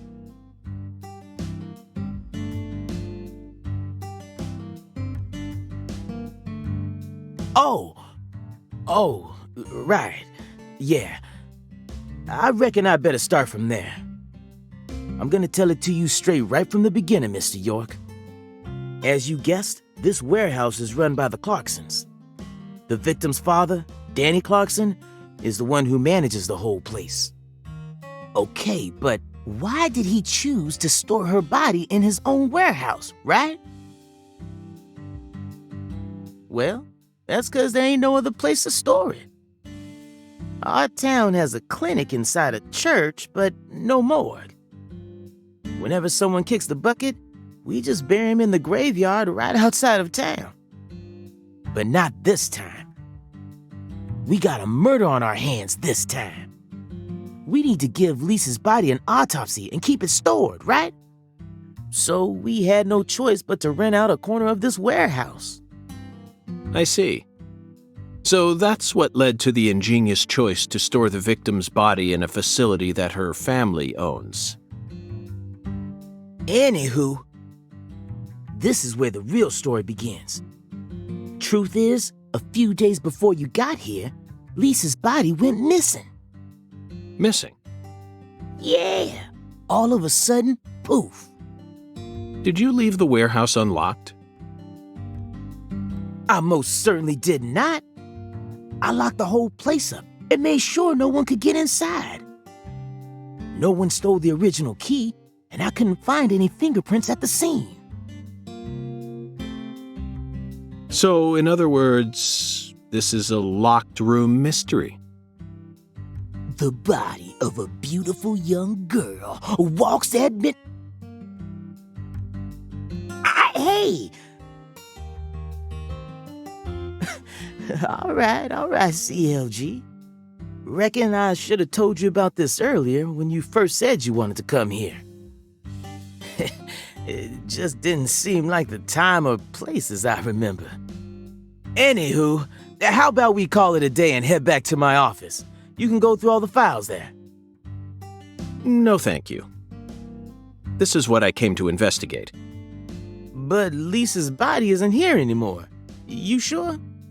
That doesn't bother me one bit, Melvin. You see, I met a skeletal gentleman on my way here, and he was kind enough to give me an oracle. So you clearly love TV shows, but what about movies? Movies? We don't even have a movie theater around here, so I can only watch what I manage to catch on TV. Like what? For some reason, the only movie channel we get at home is the sci-fi one, so I just watch a lot of sci-fi. Like what? What's the last one you saw? The one with Schwarzenegger, where there's all these clones. The Sixth Day, 2000, directed by Roger Spottiswoode. You must be very well versed in sci-fi if you can appreciate an Arnold S. film. I thought it was way too easy for them to make more clones, and you'd never see a clumsy investigation like that on CSI. That's right. It's realistic. Everything about that film is so realistic. It may be difficult for a child to understand. But, Patty, that's not your fault. All of Arnold S.'s films are filled with hyper-realism, you know. On top of that, Roger Spottiswoode is a director who excels in dealing with hardcore subject matter. Turner and Hooch, Stop or My Mom Will Shoot. Each film features one of the toughest tag teams you'll ever find. I can see why it's beyond you, though. No, what I'm trying to say is, Schwarzenegger's character was just a pilot, right? Why was he so strong? It's okay, Patty. You don't need to try and act like an adult to impress me. I didn't understand the charm of Arnold S. films when I was your age either. You need to take your time and slowly reel the film in. Do that, and Arnold S. will greet you with a big, warm smile. Whatever, just stop calling him Arnold S., okay? It's irritating me. Zach, she's at a sensitive age. We both know full well that this is the official way to refer to the film star, but she isn't used to it, so it's bothering her. When in Rome, Schwarzenegger will greet you with a big, warm smile. Zach, my mouth feels weird. How many fingers do you think we'd need to count the number of people who actually call him Schwarzenegger? We'll just have to stomach it for her sake, Zach. Patty, we're investigating here. I think it's about time we cut the chit-chat and got back to work. What? You're the one who brought it up, and you hardly even let me say anything.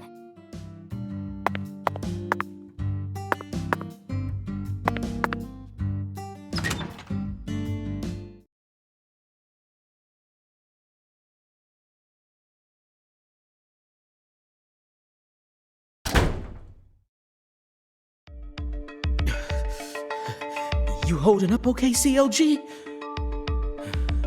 Sure you don't want to wait outside? I'll be fine, Daddy. Just make sure you don't take your eyes off of him. He's so selfish and inconsiderate. I'm still not convinced he's actually a real FBI agent. he's talking to himself again. Zach, this is the ambiguous zero, the deep freeze. Let's hurry up and find that flying serpent, shall we?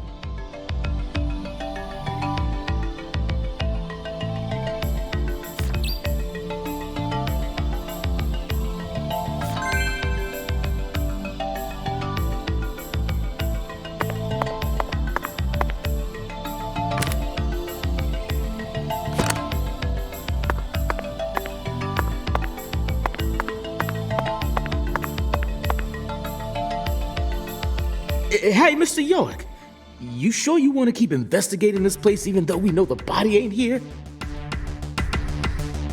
Of course, Melvin. The skeletal gentleman gave me an oracle, remember? It's Skella what? Ugh, he's just joking, Daddy. You can't take him seriously. Huh? Was that really a joke, Mr. York? Well, I'll be. I see you've been hiding some real charm into that whole FBI routine. Sorry, Melvin, but I'm dead serious.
Good God almighty. This place always gives me goosebumps, no matter how many times I come here. Yes, it's quite the funhouse. Truly a dazzling place. Meat entertainment. That's the only way to describe it.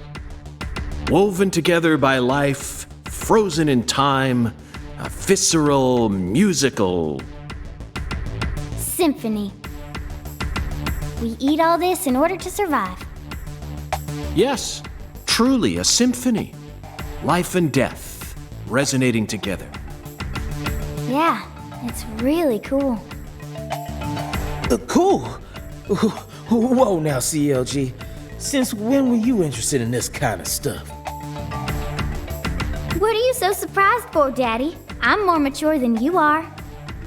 I've seen way more realistic corpses on CSI, you know. Oh, man. At first, Zach, I was shocked by the notion of storing a victim's body alongside food. But as I gaze upon this hanging garden, I realize it's just another scene of violent, depraved murder. Yes, all we need to do is change our point of view, and things will expose themselves in utterly new ways.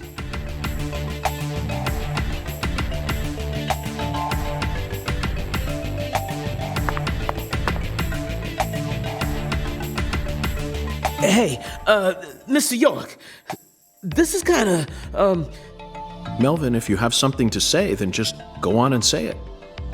Otherwise, you'll simply be insulting this beautiful landscape. You think this is beautiful? Oh, yes. It's the abnormal world that supports our normal lives. I think that's wonderful, don't you?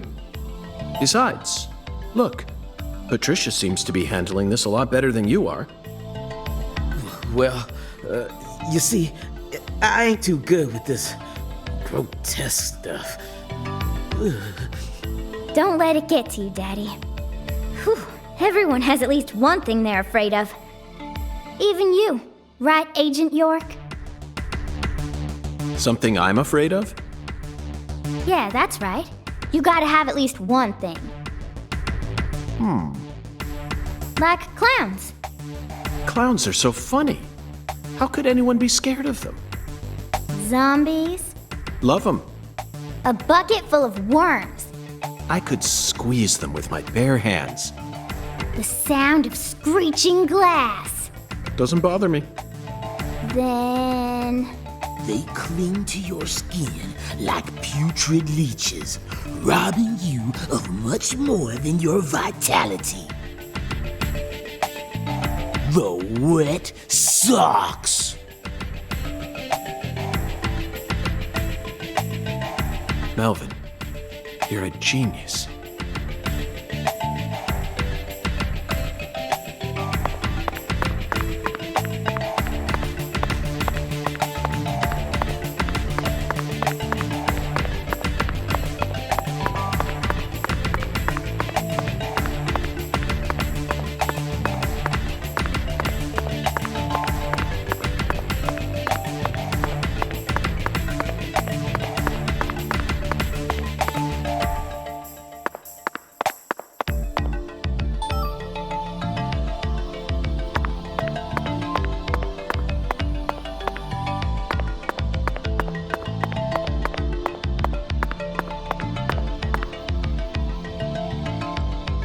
Melvin, I'd like to take this opportunity to ask you a personal question.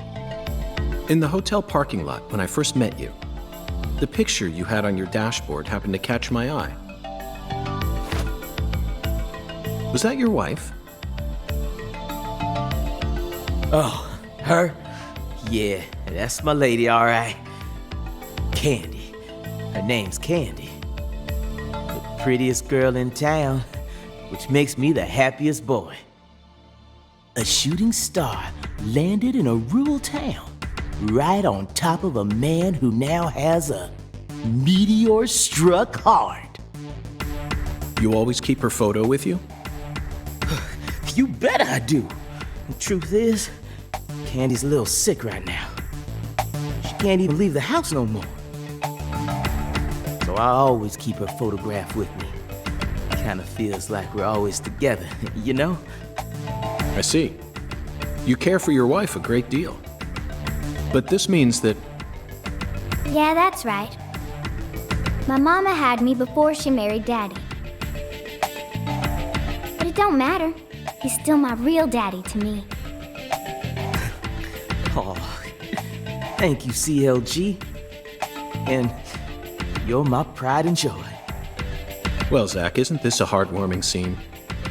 But there's one thing I just can't get out of my mind. Don't you think that photograph looked a bit too old? Perhaps Candy is already...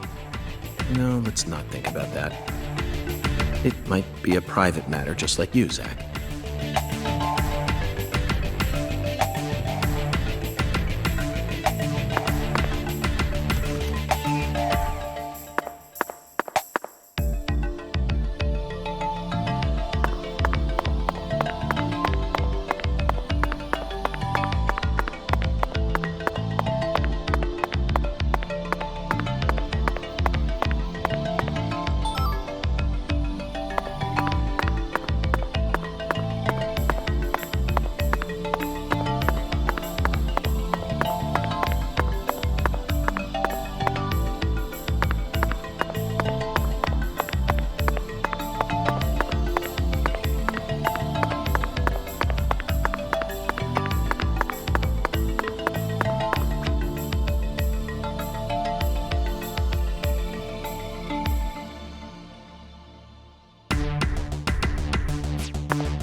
Here we are, Zach. The morgue. They stored the victim's body in a cold storage warehouse operated by her family. I'd love to shake the hand of whoever came up with that one. Hey, Agent York. Did you just come here to laugh at rural officers who are doing the best they can? We don't have any special facilities like you people. What else did you expect us to do, huh? Don't compare us with city folk. This is Carré. Or maybe you're just disappointed that you didn't get to see the bloated, decomposing corpse of a young girl. Sorry, you're right. I went a bit too far just now. But don't misunderstand. I honestly think it's a fantastic idea. I'd never try and bully your daddy. Better not. Thank you for understanding.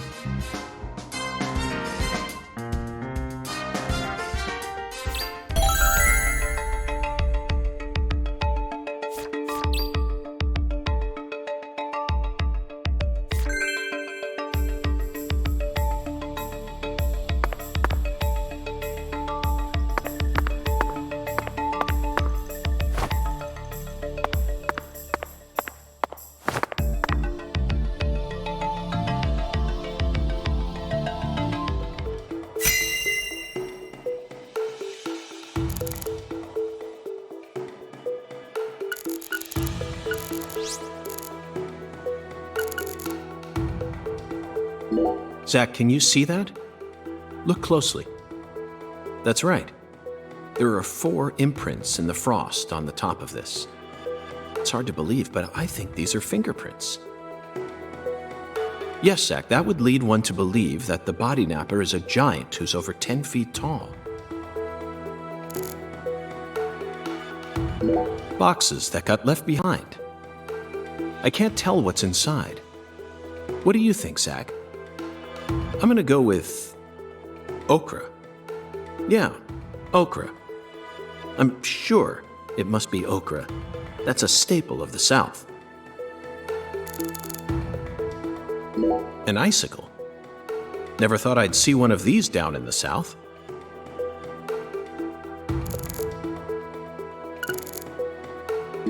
These pallets are a mess. Looks like this area isn't used often. Still, the idea to store a body here. It's a novel, sophisticated idea, unlike anything I'd ever come up with.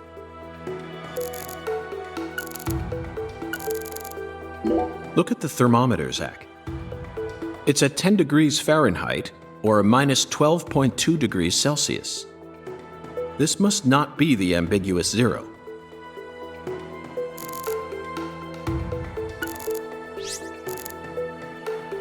Forgotten boxes. Looks like shelled headless shrimp. When were these boxes brought here? And when will they be taken away? Zach, can you feel it? The perpetual, unstoppable flow of time. Boxes of the past or presence of the future? Either way, this is a curious time capsule. Zach, these are human footprints, and they're extremely large. Yes, Zach, I agree. These footprints must belong to someone who's used to walking around in cold temperatures. This frost is shaped like something we're very used to seeing. That's right, a body bag. Lisa's body must have been left here. But there are no signs that the bag was dragged away. So our criminal must possess monstrous strength.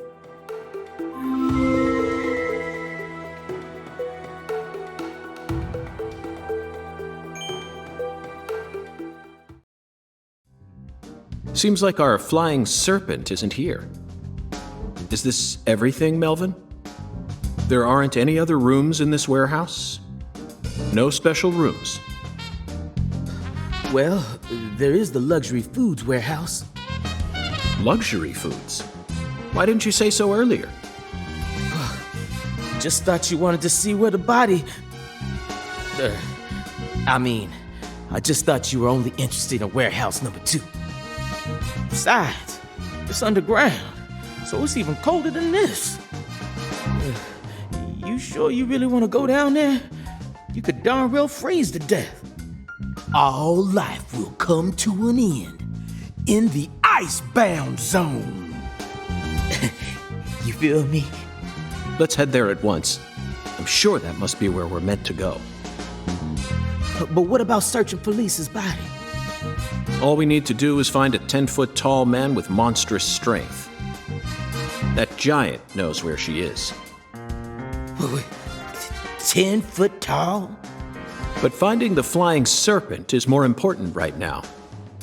Now please, guide me to the luxury foods warehouse at once.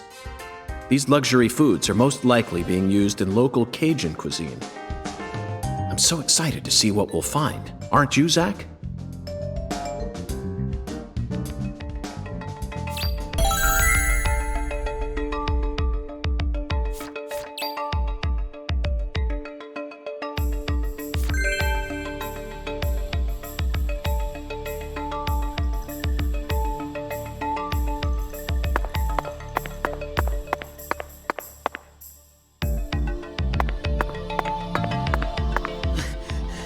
A 10-foot tall giant?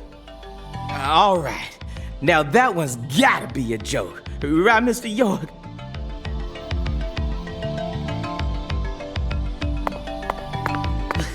Oh.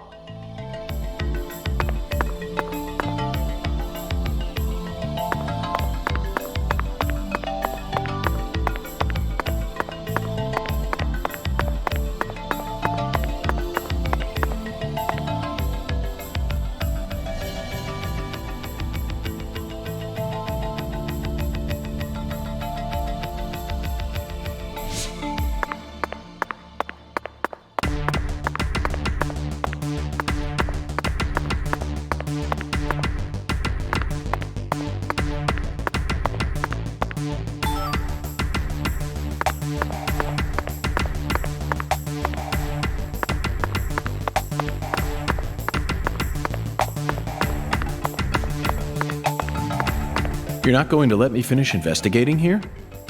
Sometimes taking the most roundabout path is actually the most efficient way to reach one's destination. Isn't that right, Zach?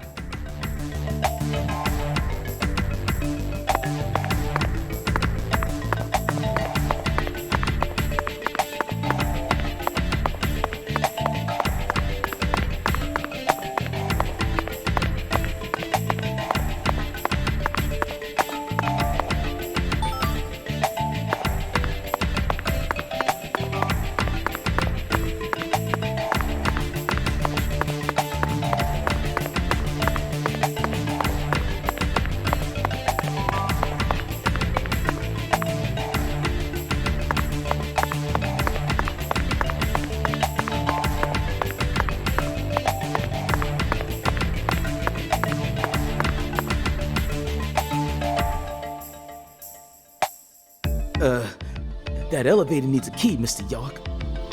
Do you have one? Actually, no. I didn't think you'd ever want to go down there. So I didn't bother to go and get one. Well, then would you go and get one now? Yeah. COG, I know. I'll tell it to him straight.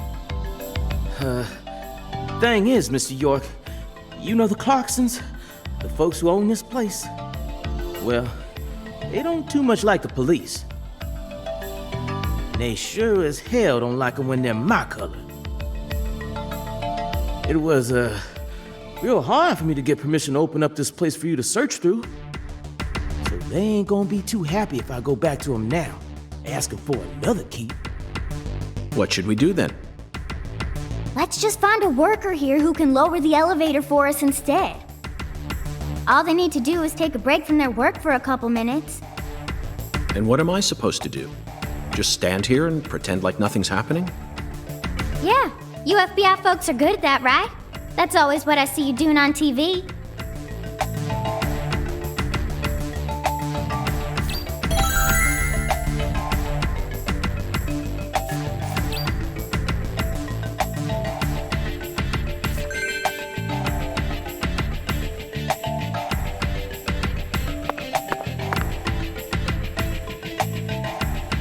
The elevator won't move without a key, Mr. York.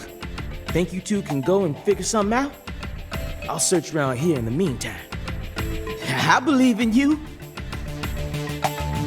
I know they didn't make you a special agent for nothing.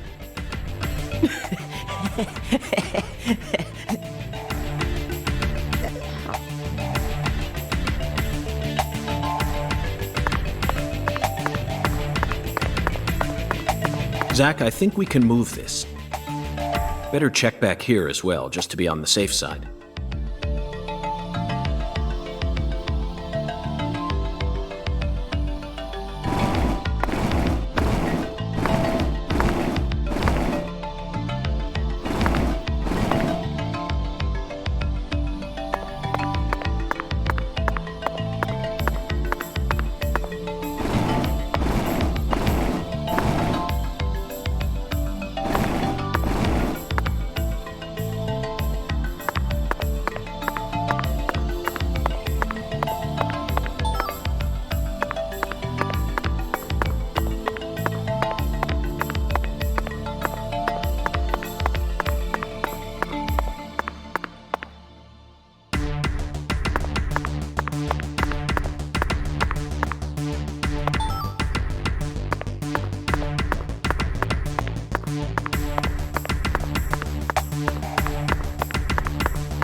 Zach, the human ability to adapt is a frightening thing.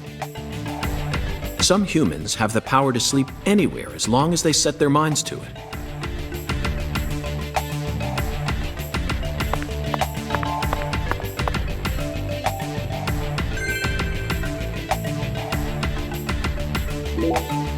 Now we should be able to operate the elevator. No need to worry. This facility no longer has a body to steal. What else do they have to lose? A few cans of crawfish? I feel bad for him, but it's for the sake of the investigation. I'll write him a letter of apology later.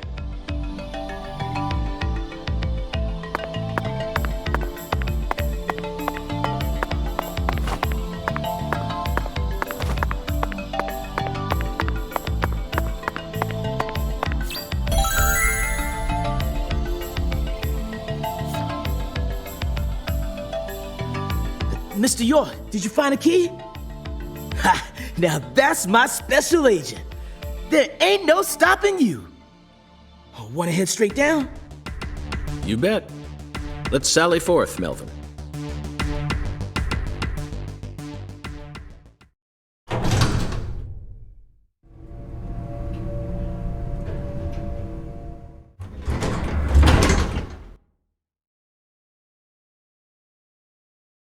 Zach, look at that thermometer. 0 degrees Fahrenheit, or minus 17.7 degrees Celsius. This is the ambiguous zero.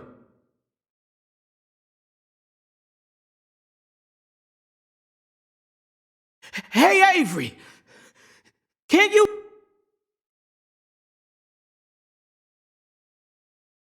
Open the damn door, Avery!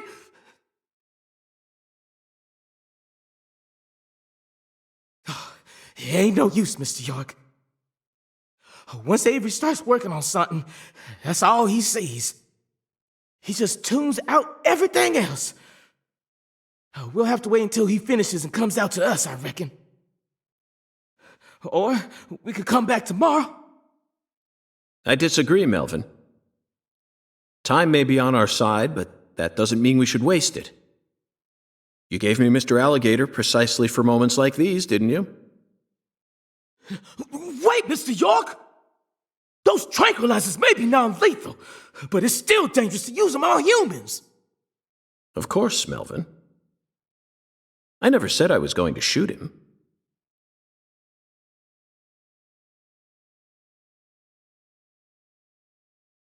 You're gonna shoot some meat to get his attention. I'm right, ain't I?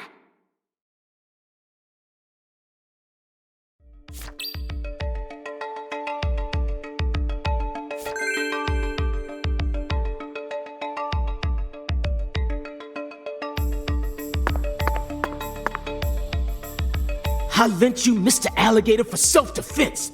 But if you end up hurting a civilian, you can bet you'll be hearing from me.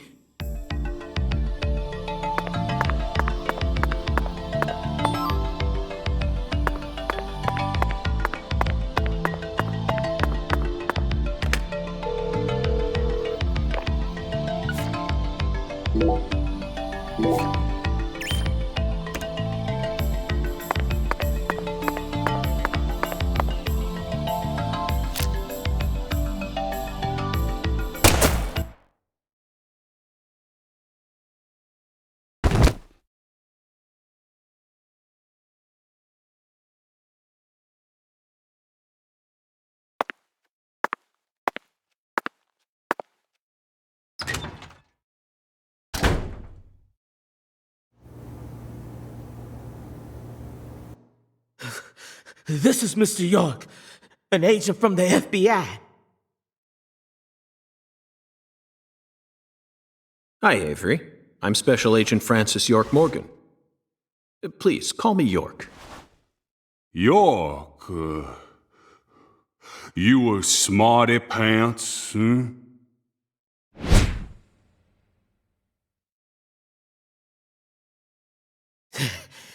He's shyer than he looks. Come on, just settle down, Avery. Tell him what this here place is for. Lots of expensive food here. Yup. Mighty precious to the Clarksons, so I gotta guard it. I see. So you're this area's keeper? Oh, I help with the research, too. I do like research. Research? What are you talking about, Avery? This doesn't look like a lab to me. Oh, ain't no lab. It's a warehouse. Ain't no lab. Smarty pants scientist does the research. I ain't no smarty pants, no. He's a bit slow in the mind, but he ain't a bad guy. Oh. Your story about the giant who carried Lisa out. Don't tell me you think it's him. I mean, it's true that he's free to come and go as he pleases in this warehouse, but... No, as far as I can tell, he's just a bit over 6'5". The one who moved Lisa's body must be at least 10 feet tall. He's clearly too short. Too short, huh? Well, if you ever happen to find a man who makes him look small, I'd sure like to meet him.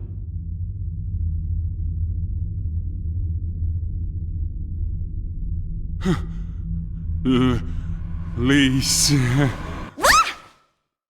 cut it out! Lise? Why? Avery, that's not Lise. Not Lise? This is Melvin's daughter, and my precious assistant. Unfortunately, Elise is no longer with us. Lise! Lise! My fault! My fault!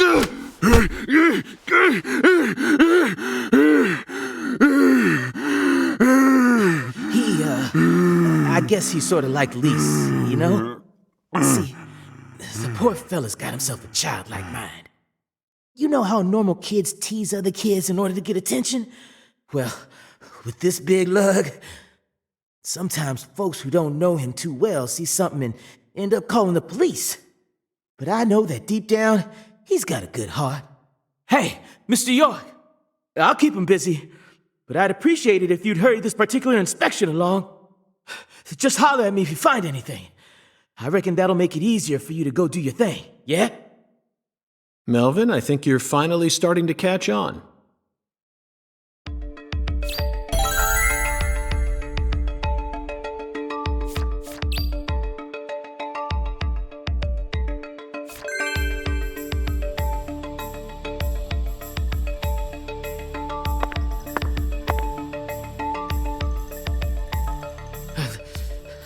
I'll keep an eye on him while we're here. Just relax, Avery.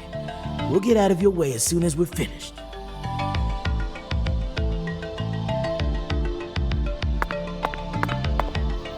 And Dewey. Now here's some real Cajun cuisine. The way these sausages are linked up, they almost look like a serpent. But it's hard to imagine them flying. Let's move on, Zach.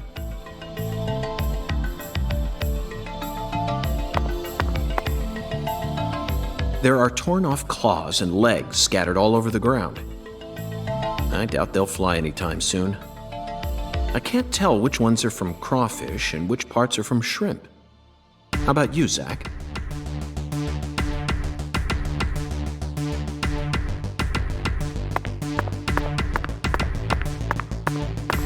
Cans of Holy Trinity paste. Onions, bell peppers, and celery. The absolute basics for any Cajun dish. This product combines them all into some sort of paste. Oof, people actually buy this garbage? Even the name sounds idiotic. Zach, I just made an eternal promise with myself. If I ever happen to come across any food prepared with this paste, I vow to never call it Cajun food.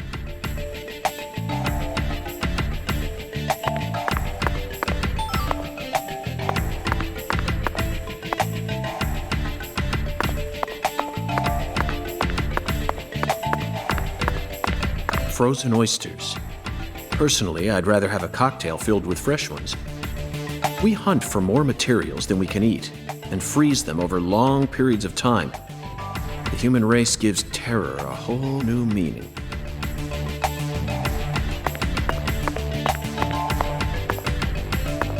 Hung alligators. I suppose in a way they sort of look like flying serpents. But that's pushing it. Remember, we're in a dark basement here. They'll never reach the sky.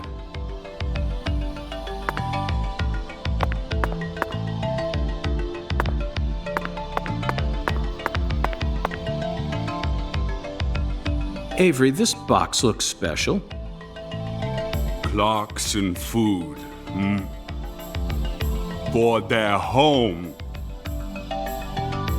Melvin, is this the Clarksons' family crest? Oh, the dragonfly? Yeah, that's the Clarksons' mark, all right. Ain't no big deal, though. You can find those all over town. Is that so? Well, yeah. They pretty much run all of this town's major industries. Yeah, I do believe they own just about everything there is to own. So their word is law. They got the whole darn town tattooed with their dragonflies. Can't even walk a few steps without seeing one. Zach, this dragonfly is our flying serpent. The flying serpent owns this town. They're related to Lise Clarkson, our victim. And Hungan's oracle pointed us toward their family crest. The Clarksons must be deeply intertwined with this case. Melvin, Patricia, I think I've had enough of this frozen world. Let's head back out to that merciless sun.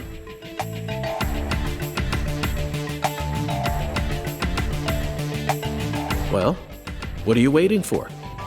I can't bear to spend another second down here.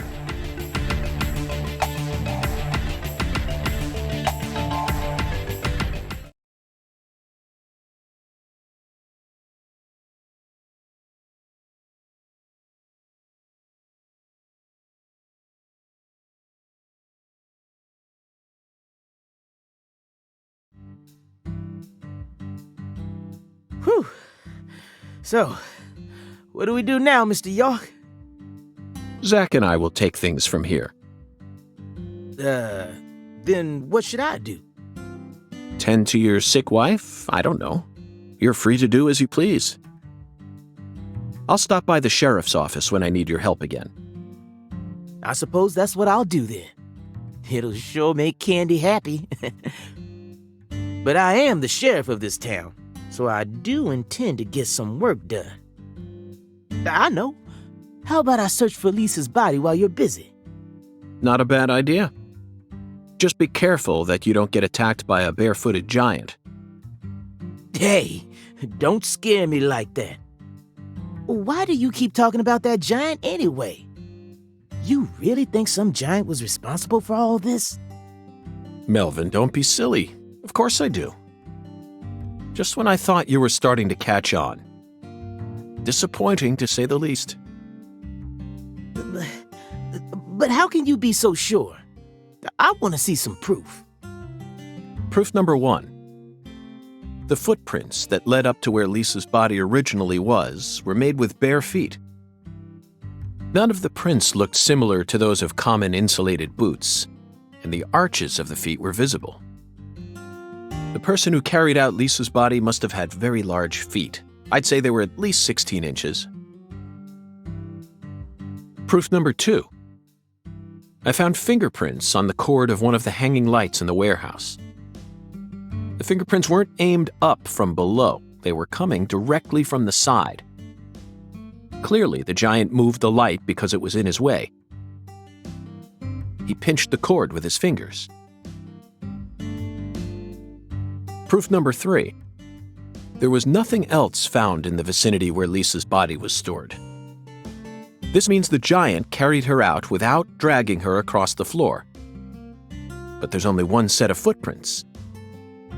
The only conclusion I can draw from this evidence is that a barefooted giant standing over 10 feet tall carried Lisa's body out.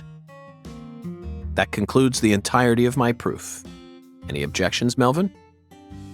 But there ain't no way a human could ever be that tall.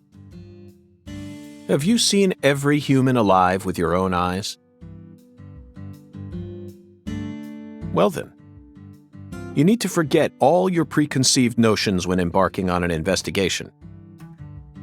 Whether you come face to face with a 10-foot giant or a skeletal gentleman, you always need to accept everything that comes to you with a clear mind.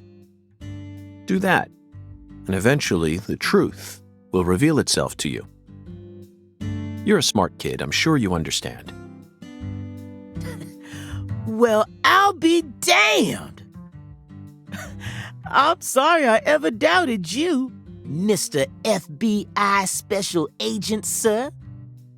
A sharp eye and flawless observational skills, uncovering the truth with a heady intuition. I won't ever question you again. Heck, I'll do whatever you say. That's it, Melvin. I'm glad you finally caught on. Okay, time to go, Patty. You know this town well, so I'd like you to accompany me from now on. Patty?